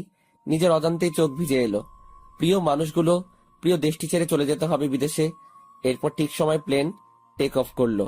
তখন মন চাইছে প্লেনের জানালা ভেঙে নেমে যাই, কিন্তু তখন তো আর কোনো পথ খোলা ছিল না। এরপর তো তুমি সবই জানো অর্পা, আমার ইংল্যান্ডে আসা, তোমার সাথে পরিচয় হওয়া, পরিচয় থেকে বন্ধুত্ব। তুমি আমাকে কতটা ভালোবাসো ঠিক অনুভব করতে পারছি না। হয়তো আমি ঈশিতাকে যতটুকু ভালোবাসি তার থেকে বেশি ভালোবাসি, আবার এর থেকে কমও হতে পারে। তুই জানো অর্পা, আমার প্রতিটা মুহূর্তে ঈশিতার কথা মনে পড়তো। খেয়াল করে দেখলাম মেয়েটা কান্না করছে আমার কথাগুলো শুনে। ওকে সান্ত্বনা দেওয়ার ভাষা আমার নেই। হঠাৎ অর্পা চোখ মুছে আমাকে হাসি মুখে বলল, কি হয়েছে? কেকটা কাটবে না নাকি খালি পেটে থাকতে হবে? নাও, তাড়াতাড়ি করো। এরপর আমি কেকটা কাটলাম আর বলতে লাগলাম, happy birthday to you, happy birthday dear Ishita. এরপর কেকটা একটু অর্পাকে খাইয়ে দিলাম। আমি আর নিজেকে সামলাতে পারছি না, বুক ফেটে কান্না আসছে। তাই আমি অর্পাকে ছাদে রেখেই নিচে চলে আসলাম। আজকে ঈশিতার জন্মদিন ছিল। এই দেশের মাটিতে প্রায় 5 বছর পার করে ফেললাম। প্রতি বছর ঈশিতার জন্মদিন পালন করতাম আমি। অর্পা মেয়েটা হচ্ছে আমার কলিগ, আমরা একই অফিসে কাজ করি। মেয়েটাও বাঙালি। অর্পা এই দেশে আসে ওর আব্বু আম্মুর কারণে। ওদের মধ্যে নাকি মিল নেই, সারাদিন নাকি ঝগড়া করে। তাই অর্পা রাগ করেই ওদের ছেড়ে এইখানে চলে আসে। বাঙালি হওয়ায় মেয়েটার সাথে বন্ধুত্ব করে নিলাম। এরপর থেকে নাকি মেয়েটা আমাকে ভালোবেসে ফেলে। আমি জানি প্রিয় মানুষটিকে না পেলে কত কষ্টে থাকতে হয়। যদি আমার কোনো পিছুটান না থাকতো তাহলে আমি অর্পাকে আপন করে নিতাম। প্রতি বছর ঈশিতার জন্মদিন পালন করার সময় অর্পা আমার কাছ থেকে আমার আর ঈশিতার গল্পটা শুনতে চাইতো। তাই আমি আমার জীবনের সব ঘটনা বললাম ওকে। আমার কথা শুনে অর্পা একদম কান্না করে দিল। এরপর আমিও রুমে এসে অনেক কান্না করলাম। ঈশিতার সাথে দেখা হবে কিনা জানি না। এরপর দরজা ওপাশ থেকে অর্পা আমাকে ডাকতে লাগলো। এই জনি, দরজা খুলো। কি হয়েছে তোমার? ছাদ থেকে এভাবে চলে আসলে কেন? তাড়াতাড়ি দরজা খুলো বলছি। তোমার জন্য নিজ হাতে রান্না করে এনেছি, তুমি খাবে না? দরজা খুলো বলছি। আমি খাবো না অর্পা, আমার খিদা নেই, তুমি এখন যাও। ওই, তোকে বলছি না দরজা খুলতে? তাড়াতাড়ি দরজা খুলে দে, না হয় তোর মাথা পাঠাবো। আমি ভয়ে তাড়াতাড়ি দরজাটা খুলে দিলাম। কি মেয়ে রে বাবা, আমাকে সামান্য জিনিসের জন্য ঝাড়ি দেয়। ওই, তোমার সমস্যা কি? খাবে না কেন? তোমার জন্য এত কষ্ট করে রান্না করলাম, এখন তুমি কি চাও আমি এইগুলো ফেলে দেই? না, তার আর দরকার হবে না। তুমি খাবার দাও, আমি খেয়ে নিচ্ছি। জনি, একটা কথা বলি, রাখবা প্লিজ? আরে বলো, সমস্যা নাই, আমি তোমার কথা রাখবো। আর বেস্ট ফ্রেন্ডের কথা কি ফেলা যায়? আমি তোমাকে খাইয়ে দেই প্লিজ, শুধু আজকের জন্য। আর কখনো তো সুযোগ হবে না, শুধু একটা বার প্লিজ। কি দিবে না? দাও, সমস্যা নাই। এরপর অর্পা আমাকে খাইয়ে দিল। মেয়েটা আমাকে এতটা ভালোবাসে আমি ভাবতেই অবাক হচ্ছি। শুধুমাত্র আন্টি ছাড়া আর কেউ আমাকে এইরকম ভালোবাসেনি। আর আজকে অর্পা। খাওয়া শেষ করে উঠে আমি সোফায় বসে রইলাম। এরপর অর্পা এসে আমার পাশে বসলো। জনি, একটা জিনিস চাইবো, দিবা? বলো, কি চাও? আমাকে একবার জড়িয়ে ধরবে প্লিজ? প্রেমিকা হিসেবে না, ফ্রেন্ড হিসেবে প্লিজ। তোমাকে তো আর আমি পাবো না, কিন্তু একটু জড়িয়ে ধরতে পারি। পারো। বলার সাথে সাথেই মেয়েটা এসে আমাকে জড়িয়ে ধরলো আর কান্না করে দিল। আমি কিছু বলছি না। কি বলবো আমি? আমার কাছে কি উত্তর আছে? আমি শুধু অর্পার মাথায় হাত রাখলাম। মেয়েটা আমাকে কত ভালোবাসে, কিন্তু আমি তো ওকে ভালোবাসতে পারবো না, কারণ আমি শুধু ঈশিতাকেই ভালোবাসি, আর কাউকে ঈশিতার স্থানটা দিতে পারবো না। এরপর অর্পা আমাকে ছেড়ে দিয়ে কান্না করতে করতে চলে গেল। আমি আর কোনো কিছু না ভেবে ঘুমিয়ে পড়লাম। চিন্তা করলাম পরশু দেশে ফিরে যাব। অনেক তো হলো এভাবে, এখন থেকে না হয় আমার নতুন করে অবহেলা পেতে শুরু করব। তবুও মনের ভিতর কোনো শূন্যতা অনুভব হবে না। এরপর সকালবেলা ঘুম থেকে উঠে ফ্রেশ হয়ে নিলাম, নাস্তা করে রেডি হয়ে অফিসে চলে আসলাম। সারাদিন অফিসে কাজ করে বাসায় আসলাম। অফিস থেকে আসার সময় অর্পাকে বলে দিলাম আমি কালকে বাংলাদেশে ফিরে যাব। ও যদি যেতে চায় তাহলে আমার সাথে যেতে পারে। আমার কথা শুনতে অর্পা খুশিতে রাজি হয়ে গেল। এরপর আমি সকালবেলায় সবকিছু গুছিয়ে নিলাম, অর্পাকে দিয়ে ওর অ্যাপার্টমেন্ট থেকে নিয়ে আসলাম। এয়ারপোর্টে সবকিছু চেক শেষে আমি প্লেনে এসে বসলাম। প্লেন তার যথাসময় চলতে শুরু করলো। প্রায় 4 ঘন্টা পর প্লেন এসে থামলো বাংলাদেশ এয়ারপোর্টে। নিজের দেশের মাটিতেই পা ফেলতেই সব ক্লান্তি দূর হয়ে গেল। এরপর একটা গাড়ি নিয়ে আমি আর অর্পা বাসায় চলে আসলাম। সেই চিরচেনা বাড়িটায় দরজায় দাঁড়িয়ে কলিং বেলে চাপ দিলাম। একটু পর আন্টি এসে দরজা খুলে দিলেন আর আমাকে দেখে ভীষণ অবাক হলেন। খুশিতে আত্মহারা হয়ে আমাকে জড়িয়ে ধরে কান্না করে দিলেন। আমি আন্টির সাথে কান্না করে দিলাম। প্রায় 4 বছর পর আবার আপন মানুষগুলোকে দেখতে পেলাম। কেমন আছো আন্টি? আগে ভালো ছিলাম না, তুই এসে গেছিস, এখন অনেকটা ভালো আছি। তুই কেমন আছিস? আমিও ভালো আছি। কি অবস্থা হয়েছে তোর? একদম শুকিয়ে গেছিস, ঠিক মতন খাবার খাস না। এতগুলো দিন পর আমাদের কথা মনে পড়লো। তোমাদের কথা তো ঠিকই মনে পড়ে। আন্টি, ঈশিতা কোথায়? কেমন আছে ঈশিতা? ঈশিতা ওর ঘরে আছে। কেমন আছে তুই গিয়ে জিজ্ঞাসা কর। আর সাথে মেয়েটা কে বাবা? ওহ আন্টি, তোমাকে তো পরিচয় করিয়ে দেই নাই। ও হচ্ছে অর্পা, আমার ফ্রেন্ড। আর অর্পা, উনি হচ্ছে ঈশিতার আম্মু। তোমাকে তো বলেছি। কেমন আছেন আন্টি? আলহামদুলিল্লাহ ভালোই আছি। তুমি কেমন আছো? জি আন্টি, আমিও ভালো আছি। আন্টি, আঙ্কেলকে তো দেখতে পাচ্ছি না। আঙ্কেল কোথায়? তোর আঙ্কেল অফিসের কাজে বাহিরে গেছে, আজকেই চলে আসবে। আর কতক্ষণ মেয়েটাকে বাহিরে দাঁড় করিয়ে রাখবি? ভিতরে আয়। আন্টি। অর্পা, ভিতরে আসো। এরপর আমি আর অর্পা ভিতরে চলে গেলাম। অর্পাকে গেস্ট রুমটা দেখিয়ে দিলাম। এরপর আমি আমার রুমে চলে আসলাম। নিজের সেই রুমটাতে আবার অনেকগুলো দিন পর এলাম, কিন্তু অবাক হওয়ার বিষয়, আমার রুমটা একদম গোছানো, সবকিছু পরিষ্কার। মনে হয় কেউ প্রতিদিন এসে পরিষ্কার করে যায়। এত কিছু না ভেবে আমি ফ্রেশ হতে চলে গেলাম। এরপর নিচে নাস্তা করতে চলে গেলাম। সাথে অর্পাকে নিয়ে এলাম। মেয়েটা হয়তো লজ্জায় কোনো কিছু বলতে পারবে না। আন্টি আমাদেরকে নাস্তা দিলেন। আমি খেয়ে যাচ্ছি, কিন্তু গলা দিয়ে নামতেছে না। কারণ একটাই, ঈশিতা। আসার পর থেকে ঈশিতাকে দেখতেছি না। ব্যাপার কি? মেয়েটা কোথায় গেল? আন্টি, ঈশিতা কোথায়? নাস্তা করবে না? আসার পর থেকে তো একবারও দেখলাম না। কি জানি বাবা কি হয়েছে, তুই যাওয়ার পর থেকে মেয়েটা একদম বদলে গেছে। ঠিক মতন খায় না, ঠিক মতন ঘুমায় না, অফিসে এবং কলেজে কোথাও যায় না। দিন দিন কেমন মৃত্যুর মুখে চলে যাচ্ছে। আন্টির কথা শুনে বুকটা কেঁপে উঠল। কি হয়েছে ঈশিতার? তবে কি ওর কোনো ক্ষতি হয়েছে? কেন হঠাৎ করে এইভাবে বদলে গেল? আন্টি, ঈশিতা এখন কোথায়? মনে হয় রুমেই আছে, সারাদিন নিজেকে রুমেই বন্দি করে রাখে। যা তো মেয়েটাকে ডেকে নিয়ে আয়। কে? আমি যাব? তুই যাইবি, এখন যা তো। এরপর আমি ধীরে ধীরে ঈশিতার রুমের দিকে পা বাড়ালাম। উপরে গিয়ে দেখি দরজাটা খোলা। আমি ঈশিতাকে অনেকবার ডাক দিলাম, উঠলো না। এরপর রুমের ভিতরে গিয়ে ঈশিতার খাটের পাশে গেলাম। মেয়েটা ছোট বাচ্চাদের মতো শুয়ে আছে, চুলগুলো মুখের উপরে। আমি আবার ডাক দিলাম। এইবার ঈশিতা চোখ ডলতে ডলতে উঠে গেল। ঈশিতাকে দেখে চোখে পানি ছলছল করছে। কি ঈশিতা, কি হয়ে গেল? শুকিয়ে একদম কাঠ হয়ে গেছে, চোখের নিচে কালো দাগ পড়ে গেছে, আগের থেকে অনেক কালো হয়ে গেছে।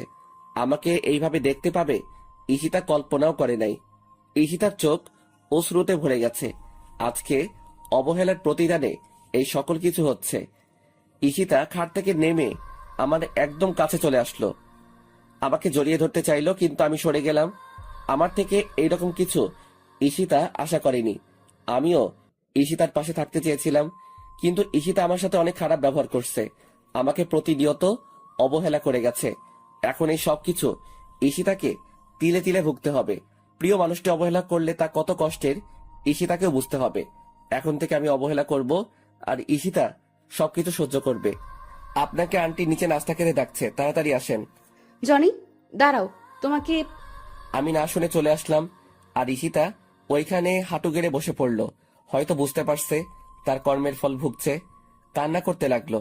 আমি নিচে এসে নাস্তা করতে লাগলাম। এরপর ঈশিতাও এলো। আমি কিছু না বলে চুপচাপ নাস্তা খেয়ে যাচ্ছি, কিন্তু ঈশিতা নাস্তা না করে আমার দিকে তাকিয়ে আছে। ঈশিতাকে কষ্ট দেওয়ার জন্য আমি পুরোটা না খেয়ে চলে আসলাম। আমার এইরকম আচরণে ঈশিতা কষ্ট পেল, পাক না, তাতে আমার কি? আমাকেও তো কম কষ্ট দেয়নি ঈশিতা। এরপর আমি আমার রুমে চলে এলাম। ঈশিতাকে এইভাবে অবহেলা করতে গিয়ে আমি নিজেও অনেক কষ্ট পেলাম, কিন্তু তবুও যে ঈশিতাকে বুঝতে হবে প্রিয় মানুষটির অবহেলা কতটা যন্ত্রণাদায়ক।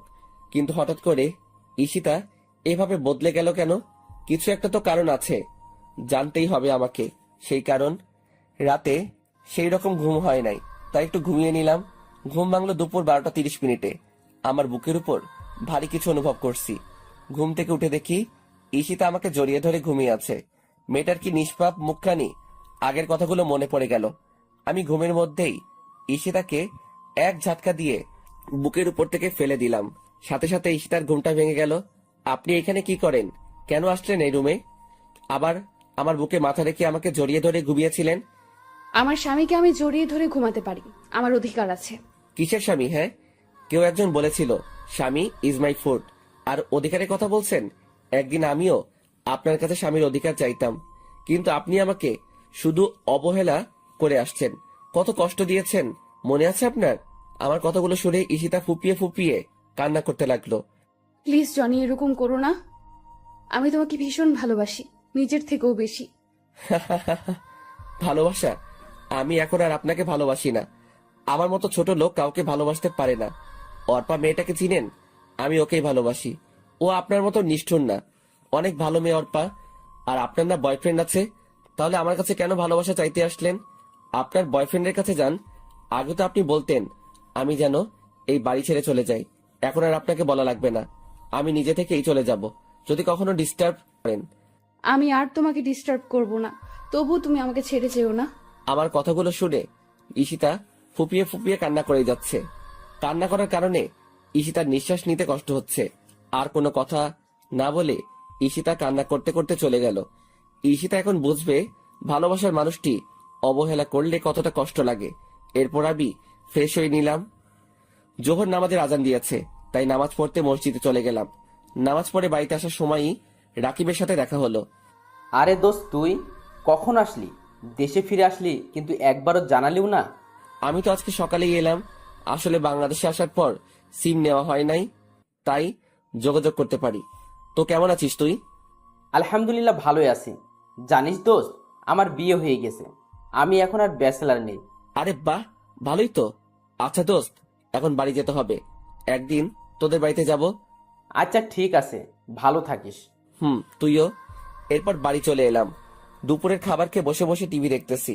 এরই মাঝে অর্পা এসে হাজির হলো। কিছু বলবে অর্পা? আসলে আমরা না একা একা ভালো লাগছে না, চলো না আমরা একটু ঘুরে আসি। ঘরে বসে থাকতে থাকতে ভালো লাগে না। আর ঈশিতার সাথেও কথা বলতে ভয় করে। ও যদি আমাকে কিছু বলে? ধুর পাগলি, ঈশিতা ওই রকম মেয়ে না, তোমাকে কিছু বলবে না, উল্টো তোমার সাথে ফ্রেন্ডলি আচরণ করবে। আর আজকে বিকালবেলা রেডি থেকো, আমরা ঘুরতে বের হব। ওয়াও, সত্যি?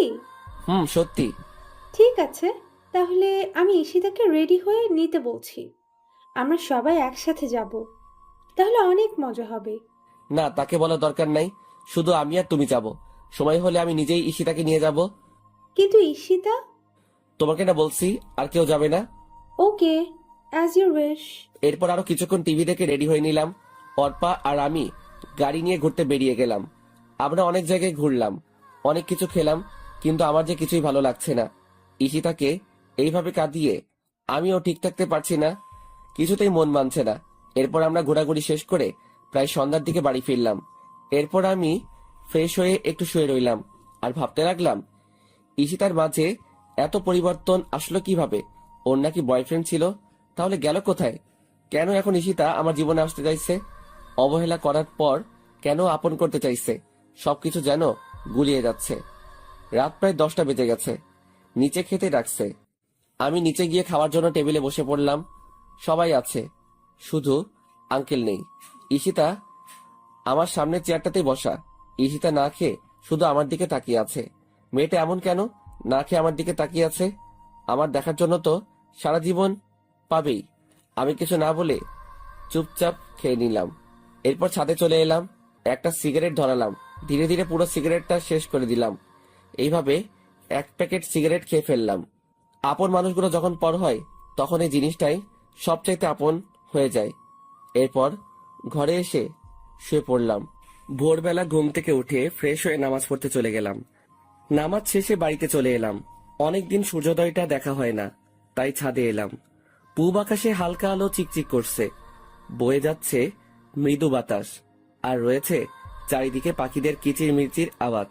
সব মিলিয়ে একটা মনোমুগ্ধকর পরিবেশ। ভালোই উপভোগ করছি। হঠাৎ পিছনে কারো উপস্থিতি টের পেলাম। পিছনে তাকিয়ে দেখি আর কেউ নয়, ঈশিতা আমার পিছনে দাঁড়িয়েছিল। আমি ওর থেকে মুখ ফিরিয়ে নিলাম। আগের ন্যায় সামনের দিকে তাকিয়ে রইলাম। ঈশিতা কিছু বলবে মনে হচ্ছে, কিন্তু কিছু না বলে আবার কিভাবে চলে গেল। আমিও আর কিছু না বলে নিচে চলে এলাম। এরপর আন্টি ডাক দিলেন নাস্তা করার জন্য। আমি নিচে চলে গেলাম। আঙ্কেল দেখি উপস্থিত আছেন, হয়তো রাতে বাড়ি ফিরলেন।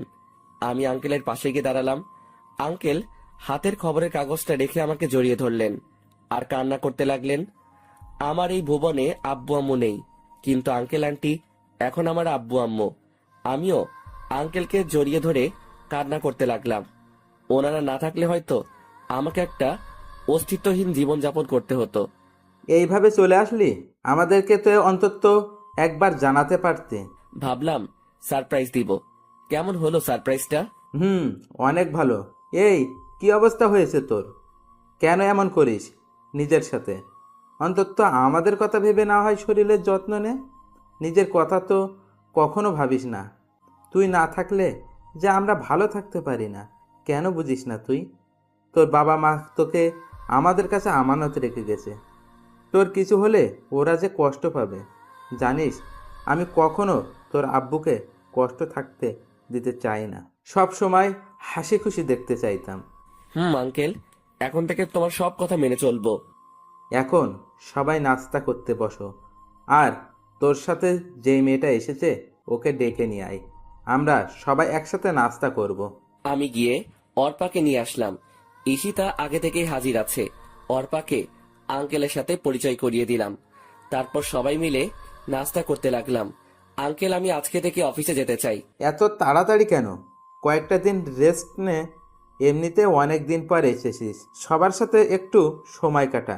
না আঙ্কেল, বাড়িতে বসে থাকতে ভালো লাগে না। আচ্ছা বাবা, তুই যা ভালো বুঝিস কর।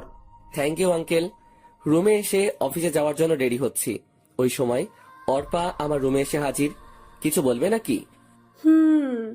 আসলে আমার না একা একা বাড়িতে ভালো লাগবে না, যদি তোমার সাথে নিয়ে যেতে। আচ্ছা, সমস্যা নাই, তুমি গিয়ে তৈরি হয়ে নাও, আমরা খুব তাড়াতাড়ি বের হব। ঠিক আছে। অর্পা চলে গেল আর আমি আবার তৈরি হতে ব্যস্ত আছি। এরপর তৈরি হয়ে গাড়িতে অর্পার জন্য অপেক্ষা করতেছি।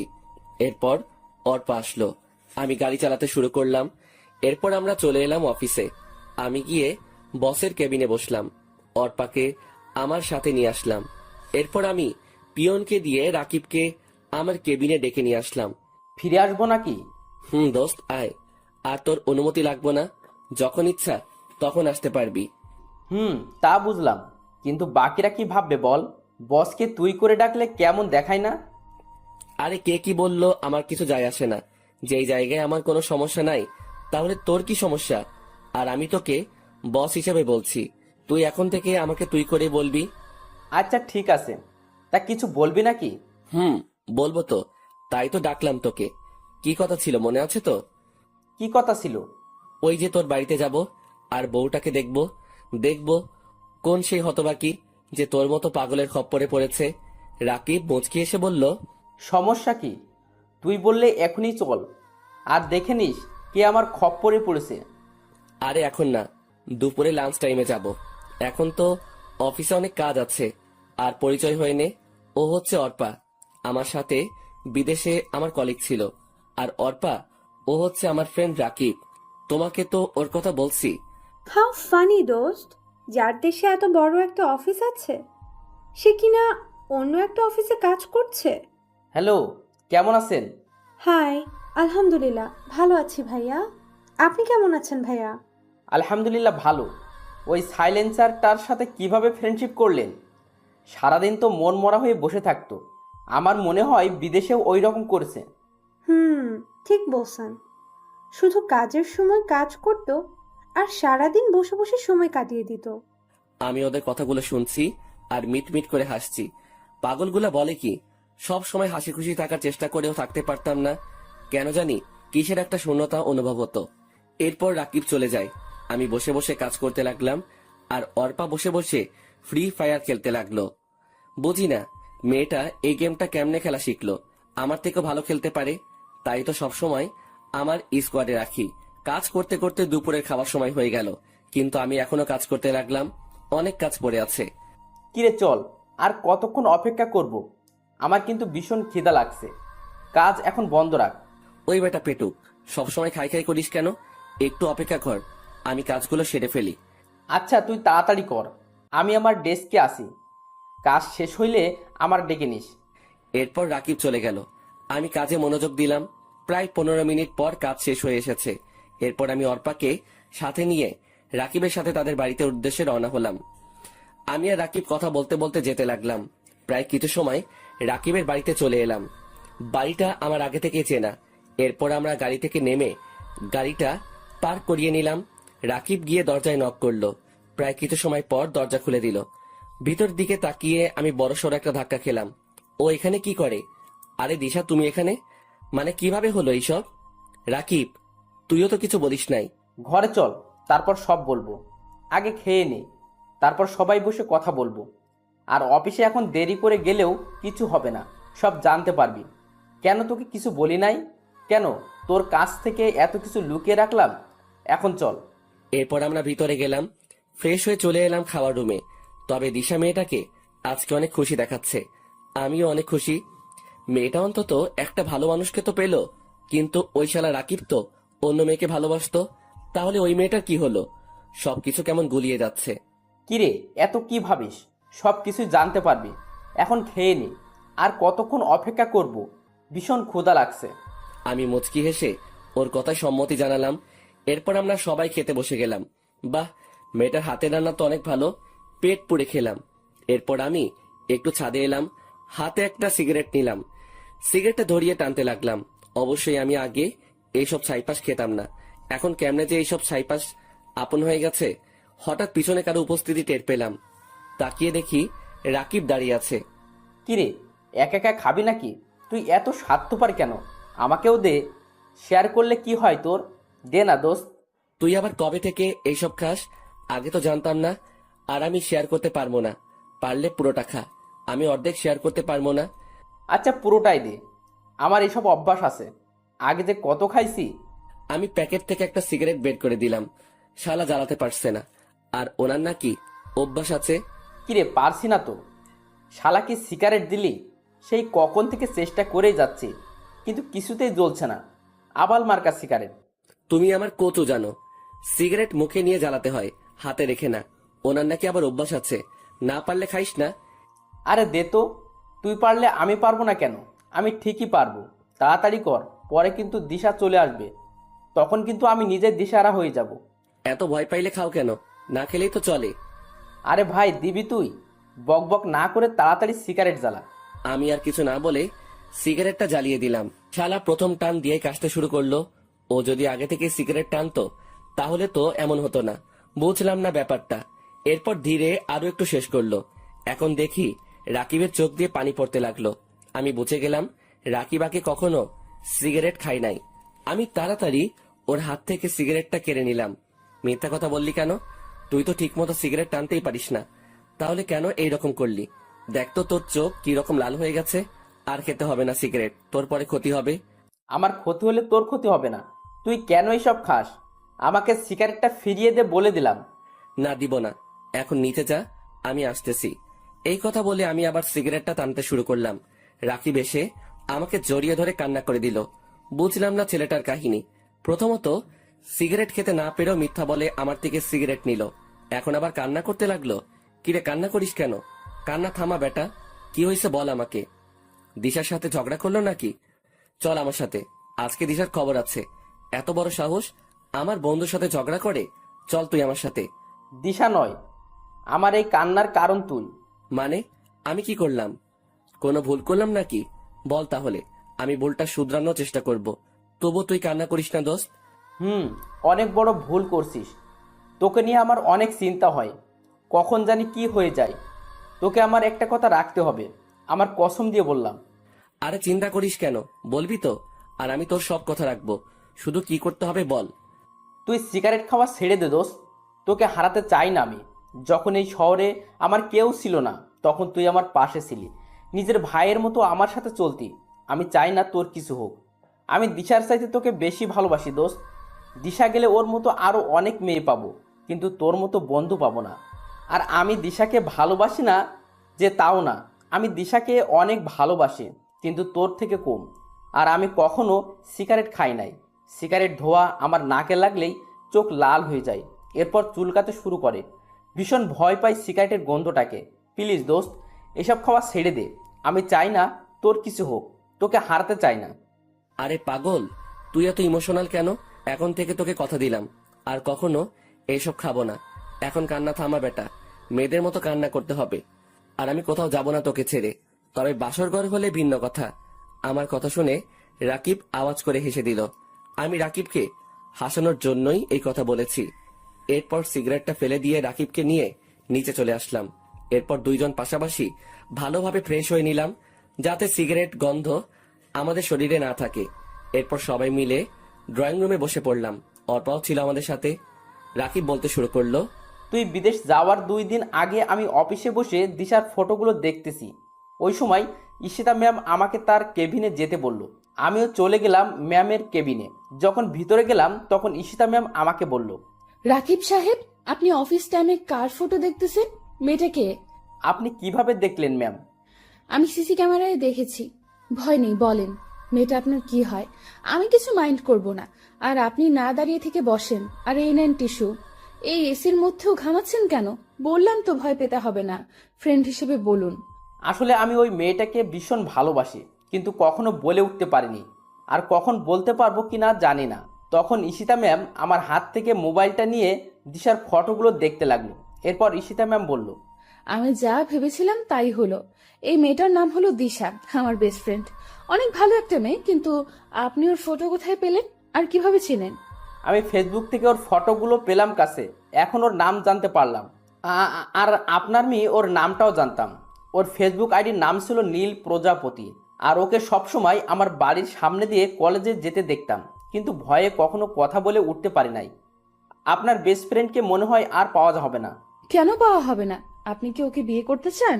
নির্ভয়ে বলুন, সবকিছু আমি দেখছি। তা তো অবশ্যই চাই, কিন্তু আপনার ফ্রেন্ড কি রাজি হবে? দূর থেকে ভালোবেসে গেলে কি হয়? আরে আপনি চিন্তা করছেন কেন? মনে করুন এখন থেকে আপনার এই বোন আপনার বিয়ের দায়িত্ব নিল। কি দিবেন না?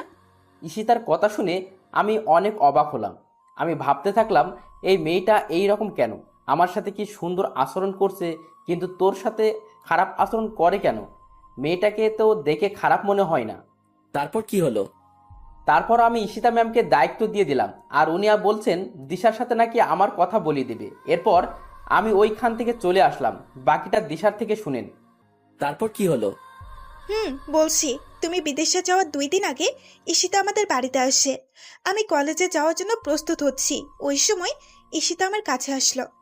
কিরে ঈশিতা, কখন আসলি? এখানে আয়, বস। এসেছি, তোর জন্য একটা খবর আছে। আজকে আর কলেজে যেতে হবে না। আরো এমন একটা খবর দিব তুই ভাবতেও পারবি না। তোর জন্য 2টা নিউজ আছে। কি নিউজ শুনি? তাও আবার একটা না 2টা নিউজ আছে? কিন্তু কলেজে তো যেতে হবে, গুরুত্বপূর্ণ কাজ আছে। আরে ছাড় তো কাজ, আজকে না গেলে কিছুই হবে না। এখন বলতেছি সব শোন। তোকে একটা ছেলে ভালোবাসে। ছেলেটা ভীষণ হ্যান্ডসাম, আমার অফিসেই কাজ করে। আর বড় কথা হচ্ছে ও জনের বেস্ট ফ্রেন্ড। অনেক ভালো ছেলে। আমি যতটুকু জানি ওর এই পৃথিবীতে কেউ নেই। তোকে ভীষণ সুখে রাখবে। রাজি হয়ে যা দোস্ত, আমি বিয়ের সব কিছুর ব্যবস্থা করছি। শুধু তুই রাজি হলেই হবে। আর রাজি না হয়েও পারবি না। ছেলে কিন্তু অনেক সুন্দর আর ভালো। সবই বুঝলাম, কিন্তু আমাকে দেখলো কিভাবে? আর ছেলেটার নাম কি? তুই নাকি প্রতিদিন কলেজে যাওয়ার সময় ওর বাড়ির সামনে দিয়ে যাইতি, তখন থেকে তোকে ভালোবেসে ফেলে। আর ফেসবুক থেকে তোর অনেকগুলো ফটো নিছে। আর ছেলেটার নাম রাকিব। কিন্তু কিভাবে সম্ভব? কেন সম্ভব নয়? ও তোর জন্য একদম পারফেক্ট। আর বললাম না তোকে দারুণ একটা খবর দিব, তাহলে আমিও জনিকে ভালোবাসি। হোমা, তাই নাকি? তা কবে থেকে ভালোবাসিস? তাহলে এত এইভাবে অবহেলা করলি কেন? কেন এত অপমান করলি? জানিস, ছেলেটা ভীষণ ভালো। আমি ওকে একদিন ভালোবাসার কথা বললাম, কিন্তু জনি আমাকে তখন গ্রহণ করে নাই। তার একমাত্র কারণ সে তোকে নিজের জীবনের চাইতেও বেশি ভালোবাসতো, আর এখনো বাসে। শুধু তুই বুঝিস নাই জনির ভালোবাসা। এত অবহেলা অপমান করার পরেও কেন জনি তোর কাছে পড়ে আছে জানিস? শুধু তোকে ভালোবাসে বলে। কিন্তু তার প্রতিদান ছেলেটাকে কি দিলি? শুধু অবহেলা আর অপমান ছাড়া। তাই এখনো সময় আছে, জনের কাছে ক্ষমা চেয়ে নে আর একসাথে নতুন জীবন শুরু কর। ক্ষমা তো চাইবো, কিন্তু এখন না। ওর জন্মদিনে ওকে সারপ্রাইজটা দিব।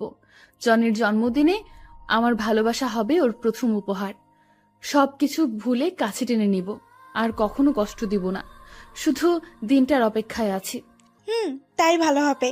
কিন্তু হঠাৎ করে এত পরিবর্তন আসলো কোথা থেকে? কি হয়েছে একটু বলবি প্লিজ? যে তুই কিনা জনের নাম শুনলেই রাগে আগুন হয়ে যেতি, আজ সেই তুই কিভাবে এত বদলে গেলি? নিশ্চয়ই কোনো কারণ আছে। কারণটা কি বলবি প্লিজ? সময় হলে ঠিক সব জানতে পারবি। এখন রেডি হয়ে নে, আজকে আমার সাথে তোকে যেতে হবে। রাকিব তোর জন্য অপেক্ষা করছে। সবই বুঝলাম, অন্তত তুই তো আমাকে জানাতে পারতি রাকিব। আমি যদি জানতাম তাহলে সত্যি সব কিছু জানাতাম। আমি তো জানতাম না যে তুই দিশাকে চিনিস, আর তোমাদের এই রকম একটা সম্পর্ক ছিল তাও জানতাম। আর বড় কথা, তুই তো ঈশিতাকে কিছু না বলে চলে গেলি বিদেশে, একবারও জানানো দরকার মনে করলি না। কিন্তু আমি একটা বিষয় বুঝতেই পারছি না, ঈশিতার এত পরিবর্তন হলো কেন? এর পিছনে কোনো কাহিনী আছে? আচ্ছা দোস্ত, তাহলে এখন উঠি, অনেক সময় হয়ে গেছে। ঠিক আছে, আমি কালকে অফিস যেতে পারবো না। দিশার সাথে একটু সময় কাটাতে চাই। প্লিজ দোস্ত, শুধু কালকের জন্য ছুটি চাই। শুধু কালকে না, তোকে 1 সপ্তাহ ছুটি দিলাম। যত পারিস সময় কাটা, তবে ছুটি শেষে চলে আসিস। দিশার খেয়াল রাখিস, কখনো কষ্ট দিস না। আর দিশা আমার বন্ধুটা কিন্তু সাদাসিধে আর ইমোশনাল, তাই কখনো ওকে অবহেলা বা ইগনোর করিও না। আর তুমি আমাকে ক্ষমা করে দিও জনি। জানি আমার এই অপরাধের ক্ষমা নেই। ঈশিতাকে আর কষ্ট না দিয়ে কাছে টেনে নাও। অনেক কষ্ট আছে মেয়েটা। তুমি তো জানো, প্রিয় মানুষটির দেওয়া অবহেলা মৃত্যুর সমান। যদি বেশি ইগনোর করো ঈশিতাকে, তাহলে জীবনে তাকে হারিয়ে ফেলতে পারো। আরে ক্ষমার কি আছে? আমি তো চাইতাম তোমার জীবনে এমন কেউ আসুক যে সবসময় তোমাকে ভালোবাসবে, সুখে রাখবে। আর দেখো, পেয়ে গেলে বিশ্বস্ত মানুষটাকে। আর রাকিবও পেয়ে গেল তার ভালোবাসার মানুষটিকে। আর আমাদের বাড়ি আবার আসবে, কিন্তু পরের বার যেন ঈশিতাকে সাথেই দেখি। মুচকি এসে বললাম, দেখবে। তাহলে এখন আসি। এরপর অর্পাকে নিয়ে চলে এলাম বাড়িতে। তবে আজকে আমি ভীষণ খুশি। ঈশিতা আমাকে আরো 4 বছর আগে থেকে ভালোবাসতো, কিন্তু এত তাড়াতাড়ি ঈশিতাকে কাছে টেনে নিলে হবে না। ওকে ভালোভাবে বুঝতে হবে আপনজনের অবহেলা সহ্য করা কতটা যন্ত্রণাদায়ক। এরপর আমি ফোন করে বলে দিলাম অফিস যেন আজকে 4টায় ছুটি দিয়ে দেয়। ভালো লাগছে না, তাই রুমে বসে আছি। হঠাৎ কোথায় থেকে ঈশিতা আমার রুমে এসে হাজির। আপনি এখানে কেন? চলে যান আমার রুম থেকে। আপনাকে দেখলেই আমার শরীরটা জ্বালা করে, অসহ্য লাগে আপনাকে। কি চান এখানে? এইভাবে কথা বলছো কেন? আমি তো তোমার বউ। মাফ করে দাও না প্লিজ আমাকে। কখনো তোমাকে কষ্ট দেব না প্লিজ। ভীষণ ভালোবাসি তোমায়। তোমাকে ছাড়া আমার একটা দিনও ভাবা কষ্টকর। তোমাকে যে হৃদয়ের গোপন কুঠিরেতে বেঁধে ফেলেছি, যদি দূরে যেতে চাও তাহলে আমার কলিজা ছিঁড়ে যেতে হবে। তখন হয়তো আমি একটা জীবন্ত লাশ হয়ে যাব। মাফ করব, তাও আবার আপনাকে? অসম্ভব, কখনো আমি আপনাকে মাফ করব না। আর কি বললেন, ভালোবাসেন আমাকে? হা হা হা হা। ভীষণ হাসি পাচ্ছে আপনার কথা শুনে। হঠাৎ কোথায় থেকে এত ভালোবাসার উৎপত্তি ঘটলো? আমি একদিন একজনকে ভীষণ ভালোবাসতাম, তাকেও যত্ন করে রেখেছিলাম হৃদয়ের গোপন কুঠুরিতে। কিন্তু কি পেলাম তার কাছ থেকে? দিন শেষে অবহেলা আর অপমান হলো আমার পথ চলার সাথী। আর আমিও এখন জীবন্ত লাশ হয়ে জীবনযাপন করতেছি। তাই কাউকে আর জীবনের সাথে মিশাতে পারবো না। ভালোবাসা সবার জীবনে একবারই আসে, আমারও ছিল, কিন্তু তা আজকে লাশ হয়ে গেল। আমার হাতটা ধরে ঈশিতা বলল, প্লিজ আমাকে ক্ষমা করে দাও। আমি আসলে বুঝতে পারি নাই। ভীষণ ভালোবাসি তোমাকে। আমি আমার ভুল বুঝতে পেরেছি। তোমার সাথে খারাপ ব্যবহার করা ঠিক হয়নি। এখন যদি আমাকে ক্ষমা না করো তাহলে আমাকে চিরতরে হারাবে। তুমি আমাকে ছেড়ে কয়েক বছর দূরে ছিলে, আমি কিন্তু চিরতরের জন্য দূরে চলে যাব। এমন দূরে যেখানে গেলে কেউ আর কখনো ফিরতে পারে না। আমার হাতটা ছাড়ুন। যখন খারাপ ব্যবহার করেছেন তখন বোঝার কথা ছিল, এখন না। আরে কোথায় যাবেন? চিরতরের জন্য দূরে? তো চলে যান না, কি আটকে রেখেছে? আমার হাত ছাড়ুন। না, আমি তোমার হাত ছাড়বো না। আগে বলো ভালোবাসি। আপনাকে বলছি হাত ছাড়তে। হাত ছাড়ুন, না হয় আমি কিছু একটা করে ফেলবো। যত কিছুই হোক আমি তোমার হাত ছাড়বো না। ছাড়বেন না তো? বললাম তো ছাড়বো না। আমি জোর করে হাতটা ছাড়িয়ে নিয়ে ঠাস ঠাস করে ঈশিতাকে 2টা থাপ্পড় মারলাম। ঈশিতা হয়তো আমার থেকে এইরকম কিছু আশা করে নাই। ওই, তোর সমস্যা কি? আমি তোর মতো মেয়েকে ভালোবাসি না, আমি অর্পাকে ভালোবাসি। আর আগে তুই আমাকে এই বাড়ি ছেড়ে চলে যেতে বলতি না, কিন্তু এখন তুই যদি যাস আমি এই বাড়িতে থাকি, তবু থাকবো না। এখন দূর হ আমার সামনে থেকে। আমার সামনে আসার চেষ্টা করবি না, তখন কিন্তু আরো খারাপ হবে তোর সাথে। যত সব নষ্ট মেয়ে কোথাকার। আমার কথা শুনে মেয়েটা আর এখানে দাঁড়াতে পারলো না, কান্না করতে করতে চলে গেল। এখন আমার নিজেরই কান্না আসতে লাগলো। মেয়েটাকে এইভাবে মারাটা ঠিক হয় নাই। থাপ্পড়টা অনেকটা জোরেই লেগেছে, ঠোঁট কেটে রক্ত বের হতে লাগলো মেয়েটার। কথাগুলো ভাবতেই কান্না চলে এলো। আমি কান্না করতে লাগলাম, সরি ঈশিতা, তোমাকে এইভাবে কষ্ট দিতে চাই নাই, কিন্তু আমারও যে কিছু করার নাই। ভালোবাসার মায়াজালে বন্দি আমি, নিজেকে নিজেই বলতে লাগলাম। তবে মেয়েটা শেষ কথাটা আমাকে বেশি ভাবাচ্ছে। ওকে চিরতরের জন্য হারাতে হবে। তবে কি মেয়েটা ওর নিজের কোনো ক্ষতি করবে না তো? না, এই মেয়েটাকে চোখে চোখে রাখতে হবে, কোনো ক্ষতি হতে দেওয়া যাবে না। আর কোনো কিছু না ভেবে একটু ঘুমাতে চেষ্টা করলাম, ঘুম কিছুতেই আসছে না। কি জানি মেয়েটা কি করতেছে। আমি শোয়া থেকে উঠে ধীরে ধীরে ঈশিতার রুমের দিকে এগোতে লাগলাম। দরজার কাছে এসে ভিতরে তাকিয়ে দেখি মেয়েটা শুয়ে আছে। একটু কাছে গিয়ে মোবাইলের ফ্ল্যাশ লাইটটা জ্বালিয়ে দেখি মেয়েটার চোখ দুটো ফুলে আছে। ওকে দেখেই বুকের ভিতরটায় ঝড় শুরু হয়ে গেল। মনে হয় অনেক কান্না করেছে। মোবাইলের লাইটের আলো চোখে পড়াতে ঈশিতার ঘুমটা ভেঙে গেল। আমাকে দেখেই এক প্রকার জড়িয়ে ধরল। আমি কিছুক্ষণ সময় চুপ করে রইলাম। এরপর বললাম, আমাকে ছাড়েন, এইভাবে জড়িয়ে রেখেছেন কেন? জড়িয়ে ধরে রেখে ঈশিতা বলতে লাগলো, না, ছাড়বো না। ছেড়ে দিলেই আমাকে ছেড়ে অনেক দূরে চলে যাবে। আমি তা কখনো হতে দিব না। ভীষণ ভালোবাসি তোমায়।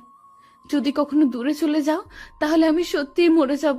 জানো, আজকে তোমার থাপ্পড় দেওয়াতে কষ্ট পাই নাই, কষ্ট পাইছি তোমার কথাগুলোতে। প্লিজ আমাকে মাফ করে দাও। কখনো তোমাকে ভুলতে পারবো না। আর যদি দূরে চলে যাও তাহলে আগে আমাকে শেষ করে দাও, তারপর চলে যাও। সবকিছু ভুলে আমাকে কাছে টেনে নাও। আচ্ছা যাব না, এখন ঘুমাও। শুভরাত্রি। তারপর আমিও ঈশিতার কাছ থেকে নিজেকে ছাড়িয়ে নিয়ে চলে আসলাম। আমার রুমে এসে শুয়ে পড়লাম। ঘুম থেকে উঠে আমি চমকে গেলাম। ঈশিতা আমাকে জড়িয়ে ধরে শুয়ে আছে। মেয়েটার দিকে তাকিয়ে দেখি ঠোঁটের কোণায় এখনো রক্তের দাগ লেগে আছে, আর গালে আছে 5 আঙ্গুলের দাগ। মেয়েটা আজকে ভীষণ মায়াবী লাগছে। অন্যরকম একটা মায়া কাজ করছে ওর মুখে। ওর মায়া ভরা মুখটা আমাকে ওর দিকে টানছে। তবু নিজেকে সামলিয়ে নিয়ে ঈশিতাকে ডাকতে লাগলাম। ঈশিতা, এই ঈশিতা, ওঠো। এখানে কেন আসলে? আরে আমাকে ছাড়ো, অনেক বেলা হয়েছে, তাড়াতাড়ি উঠে পড়ো। ঈশিতা উঠে দেখে ও আমার বুকে মাথা দিয়ে শুয়ে আছে। আমাকে দেখে ভীষণ লজ্জা পেল ঈশিতা। আর আমার মুখে তুমি ডাকটা শুনে ঈশিতা অনেকটা বিস্মিত হলো। এরপর আমাকে ছেড়ে ঈশিতা দৌড়ে চলে গেল। এরপর আমি ফ্রেশ হয়ে নাস্তা করতে চলে গেলাম। নিচে ঈশিতা আর অর্পা দুইজন বসে গল্প করছে। আমি গিয়ে তাদের সাথে বসে পড়লাম আড্ডাতে। অনেক মজা হয়েছে, তবে ঈশিতাকে আজকে ভীষণ খুশি দেখাচ্ছে। মেয়েরা বেশি কিছু চায় না, শুধু নিজের ভালোবাসার মানুষটির কাছ থেকে একটু ভালোবাসা পেলেই তা তাদের জন্য যথেষ্ট। ঈশিতাও তার ব্যতিক্রম নয়। ঈশিতা কেন এত খুশি তা তো আমি জানি। এরপর সবাই মিলে নাস্তা করে নিলাম। নাস্তা শেষ করে আমি রুমে চলে আসলাম। অফিসে যাব তাই রেডি হতে লাগলাম। হঠাৎ করেই অর্পা আমার রুমে এলো। কিছু বলবে নাকি অর্পা? আমি অফিসে যাব, কিছু প্রয়োজন হলে বলো। না, আমার কিচ্ছুর প্রয়োজন নেই। তোমাকে একটা কথা বলতে চাই। আমি আর এখানে থাকতে পারবো না। বলো, কি বলবে? আর থাকবে না কেন? ঈশিতা কি কিছু বলেছে? তাহলে আমাকে বলো, তোমার সাথে কি খারাপ ব্যবহার করেছে? না, ঈশিতা কিছু বলে নাই। জানো, ঈশিতা খুব ভালো মেয়ে। আসলে আম্মু ফোন করেছে, আমাকে বাড়িতে যেতে বলেছে। আমার নাকি বিয়ে ঠিক করেছে। বিয়েতে আব্বু আম্মু সবাই রাজি আছে। আর আমার বিয়ের মধ্যে দিয়েই তারা আবার এক করতে পারবো। আর এর জন্য আমাকে যা করতে হয় করব। তবু আব্বু আম্মুকে এক করবই। যদি এর জন্য আমাকে বিয়ে করতে হয় তাতেও আমি রাজি আছি। আমি সব সময় তাদের সুখে দেখতে চাই। আর তোমাকে এইটাই বলতে এসেছি। আমি সবকিছু গুছিয়ে নিয়েছি। তুমি প্লিজ আমাকে বাস স্ট্যান্ডে নিয়ে আসো। ও, তা কবে ঠিক করলো বিয়ে? যদি তোমার বিয়ে করাতে আন্টি আঙ্কেল আবার এক হয় তাতে সমস্যা নাই, কিন্তু ছেলেটাকে কিরকম ছেলে স্বভাব? আর এখনই যেতে হবে নাকি? ছেলেটা খুব ভালো। আর ও হচ্ছে আমার মামাতো ভাই, আমার সমবয়সী। আব্বু আম্মু সবাই রাজি। এখন কি আমি না করতে পারি? আমি সব সময় তাদের হাসি খুশি দেখতে চাই। আর বিয়েটা কবে আমাকে এখনো বলে নাই, শুধু তাড়াতাড়ি বাড়ি ফিরতে বলেছে। তাহলে ভালোই হবে। আচ্ছা তুমি যাও, আমি রেডি হয়ে আসছি। আমি ভালোভাবে রেডি হয়ে নিলাম। এরপর নিচে এসে বসে রইলাম। অর্পা এখনো আসে নাই। নিচে ঈশিতাও বসে আছে। আমি ঈশিতাকে শুনিয়ে শুনিয়ে বলতে লাগলাম, আন্টি, আমি আজকে অর্পার সাথে চলে যাচ্ছি। আবার কখনো এই বাড়িতে আসা হবে কিনা জানি না। ভালো থেকো সবাই। আর কেউ একজন আছে এই বাড়িতে, তাকে বলে দিও আমি আর ফিরবো না। আমাকে দেখলে তো আবার তার সহ্য হয় না। ওইখানে অর্পাকে বিয়ে করে নিব। আমাদের বাচ্চা হলে তবেই ফিরবো। কথাগুলো ঈশিতাকে শুনিয়ে শুনিয়ে বললাম, যাতে ঈশিতা রাগ করে। আসলে আমার এইরকম কোনো চিন্তা ভাবনা ছিল না। ভাবলাম ঈশিতাকে রাগিয়ে অফিসে চলে যাব। এরপর অফিস থেকে আসার সময় তার রাগ ভাঙানোর জন্য যা করতে হয় করব। এরপর আমি আর অর্পা গাড়ি নিয়ে বেরিয়ে পড়লাম। ঈশিতা দরজায় দাঁড়িয়ে আমাদের চলে যাওয়া দেখতে লাগলো, আর ফুপিয়ে ফুপিয়ে কান্না করছে। কেউ হয়তো এই কান্না শুনতে পারছে না, কিন্তু আমার কানে ঈশিতার কান্নার আওয়াজ ঠিকই বাজছে।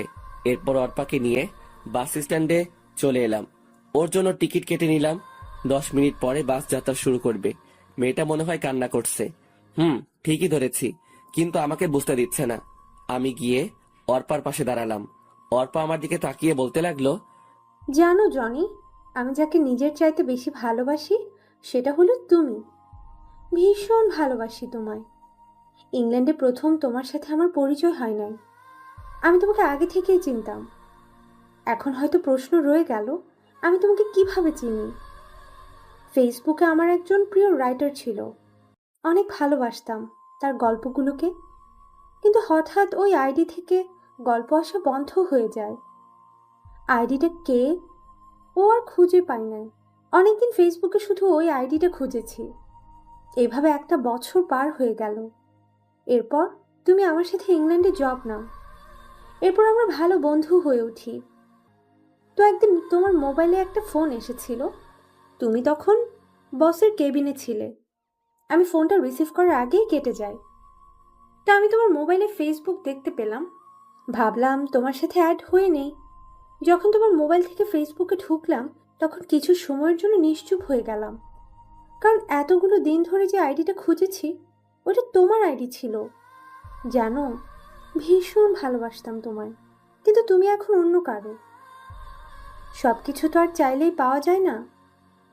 আচ্ছা, তোমার কাছে শেষ একটা জিনিস চাইবো, দিবে?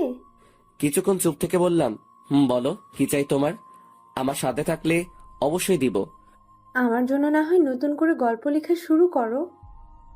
তোমার পাশে থাকতে পারবো না জানি, তবে তোমার গল্পগুলো আমার কাছে স্মৃতি হিসেবে রয়ে যাবে। প্লিজ জনি, আমার শেষ ইচ্ছেটা পূর্ণ করো। আবার লিখবো গল্প, শুধু আমার বন্ধুটার জন্যই নতুন করে সবকিছু শুরু। তোমাকে ভীষণ মিস করবো অর্পা। আর কান্না করছো কেন? আমি তো সবসময় তোমার পাশেই আছি বন্ধু হিসেবে। নিয়তি চাইলে আবার দেখা হবে আমাদের। আর আমার সাথে যোগাযোগ রাখবা কিন্তু। জামাইকে পেয়ে আমাকে আবার ভুলে যেও না। আমার কথাগুলো শুনে আবেগের বশে আমাকে জড়িয়ে ধরলো অর্পা, আর কান্নার গতি আরো বাড়িয়ে দিল। আর আশেপাশের সবাই আমাদেরকে দেখতে লাগলো। এই অর্পা কি করছো? সবাই দেখছে তো, এখন ছাড়ো আমাকে। সবাই কি ভাববে? আমি আর তুমি বিষয়টা স্বাভাবিকভাবে নিলেও অন্যরা কিন্তু স্বাভাবিকভাবে নিবে না। আর তোমার বাস চলে এসেছে। আমাকে ছেড়ে দিয়ে মেয়েটা কান্না করতে করতে বাসে উঠে গেল এবং এমন সময় তার নিয়মে চলতে শুরু করলো। তার সাথে অর্পাও আমার থেকে দূরে সরে যেতে লাগলো। চোখের নিমিষে অনেক দূরে চলে গেল একজন প্রিয় মানুষ। শুধু ভালোবাসার মানুষই প্রিয় না, কিছু কিছু বন্ধু থাকে তার থেকে বেশি প্রিয়।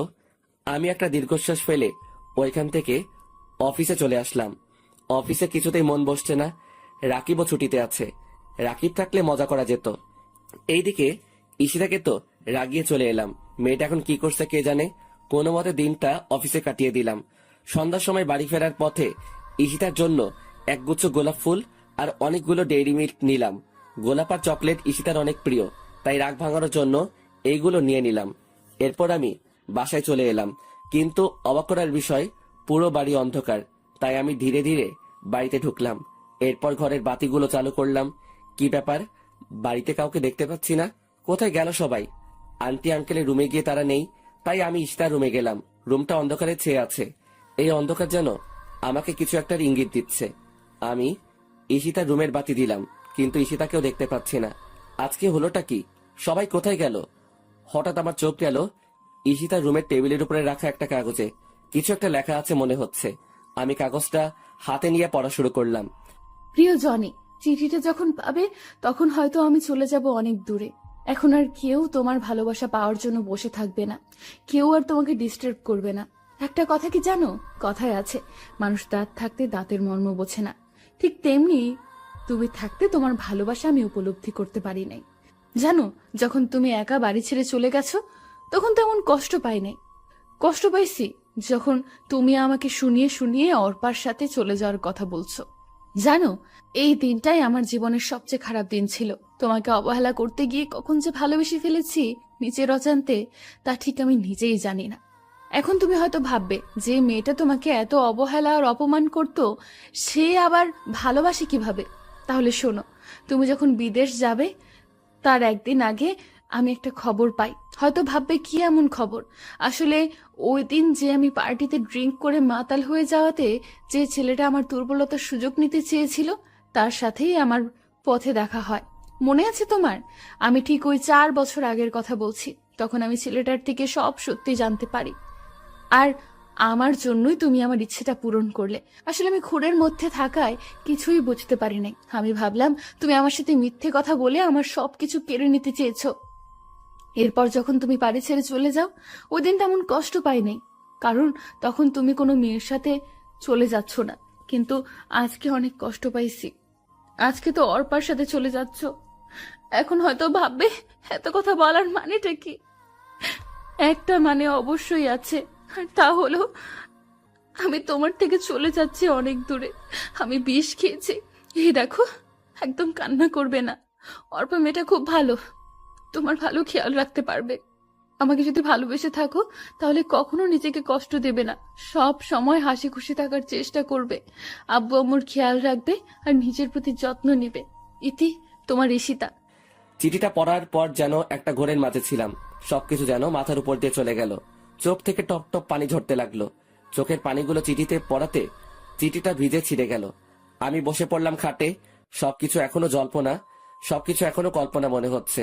মনে হয় আমি স্বপ্ন দেখছি। কেন এমন করলে ঈশিতা? এতগুলো দিন অপেক্ষা করলে আমার জন্য, আর শুধু আজকের দিনটা অপেক্ষা করলে কি হতো? আসলে তুমি আমাকে কখনো ভালোবাসো নাই। যদি ভালোবাসতে তাহলে আমাকে ছেড়ে যেতে না।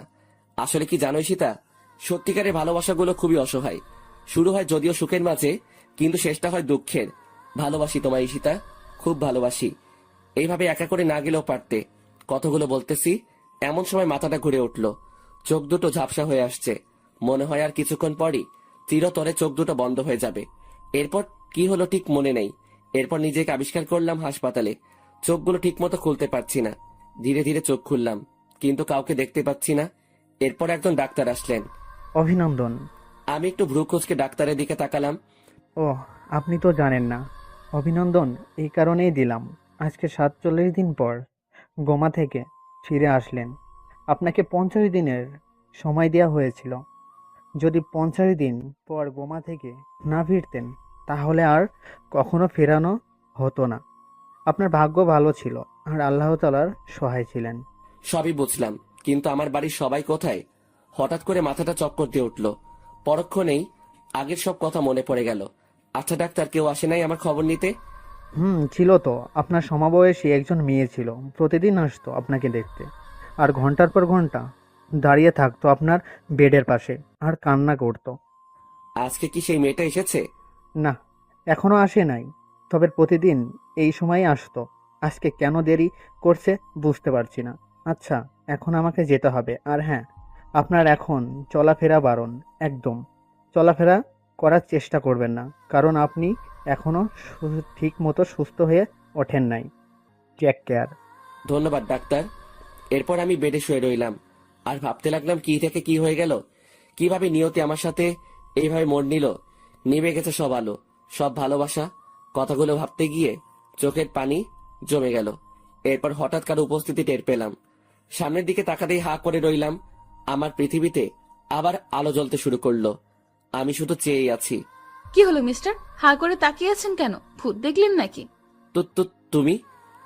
আমি আমার কিছু না বলে বেড থেকে উঠে যাওয়ার জন্য হাতে যে স্যালাইনের লাইনটা ছিল তার টান দিয়ে খুলে ফেললাম এবং উঠে ঈশিতাকে জড়িয়ে ধরতে গেলাম। কিন্তু আমি সক্ষম হলাম না। ঠিক মতো না হাঁটতে পারায় পড়ে যেতে লাগলাম। ঠিক তখনই ঈশিতা আমাকে ধরে ফেলে। এরপর আমাকে এনে বেডে বসিয়ে দেয় আর ঈশিতাও আমার পাশে বসে। আমি সাথে সাথে ঈশিতাকে জড়িয়ে ধরে কান্না করে দিলাম। আর কি হচ্ছে কিছুই বুঝতে পারছি না। ঈশিতাও আমাকে জড়িয়ে ধরলো। হাই পাগল, কান্না করছো কেন? আমি তো এখানেই আছি। এই দেখো, তোমার ঈশিতার কিছুই হয় নাই। তোমার ঈশিতা তোমারই আছে। আমি এক প্রকার কান্না করতে লাগলাম। আরে কান্না করছো কেন? ভালোবাসি তোমাকে, কখনো কি ছেড়ে যেতে পারি? তাহলে এরকম করলে কেন? আর চিঠিটার মানে কি? প্লিজ আমাকে সবকিছু খুলে বলো। আসলে চিঠিটা মিথ্যা ছিল। তোমার অবহেলা আর নিতে না পেরে আম্মুর সাথে পরিকল্পনা করে এই মিথ্যে নাটকটা সাজিয়েছি। আসলে এত কিছু হবে জানা ছিল না। এইরকম না করলেও পারতে। যাও, ভালোবাসি না তোমাকে। আমার সাথে কথা বলার চেষ্টা করবে না। ওরে আমার বাবুটা বুঝি রাগ করেছে। সরি, আর কখনো এরকম করব না। আসো, তোমাকে আদর করে দিই।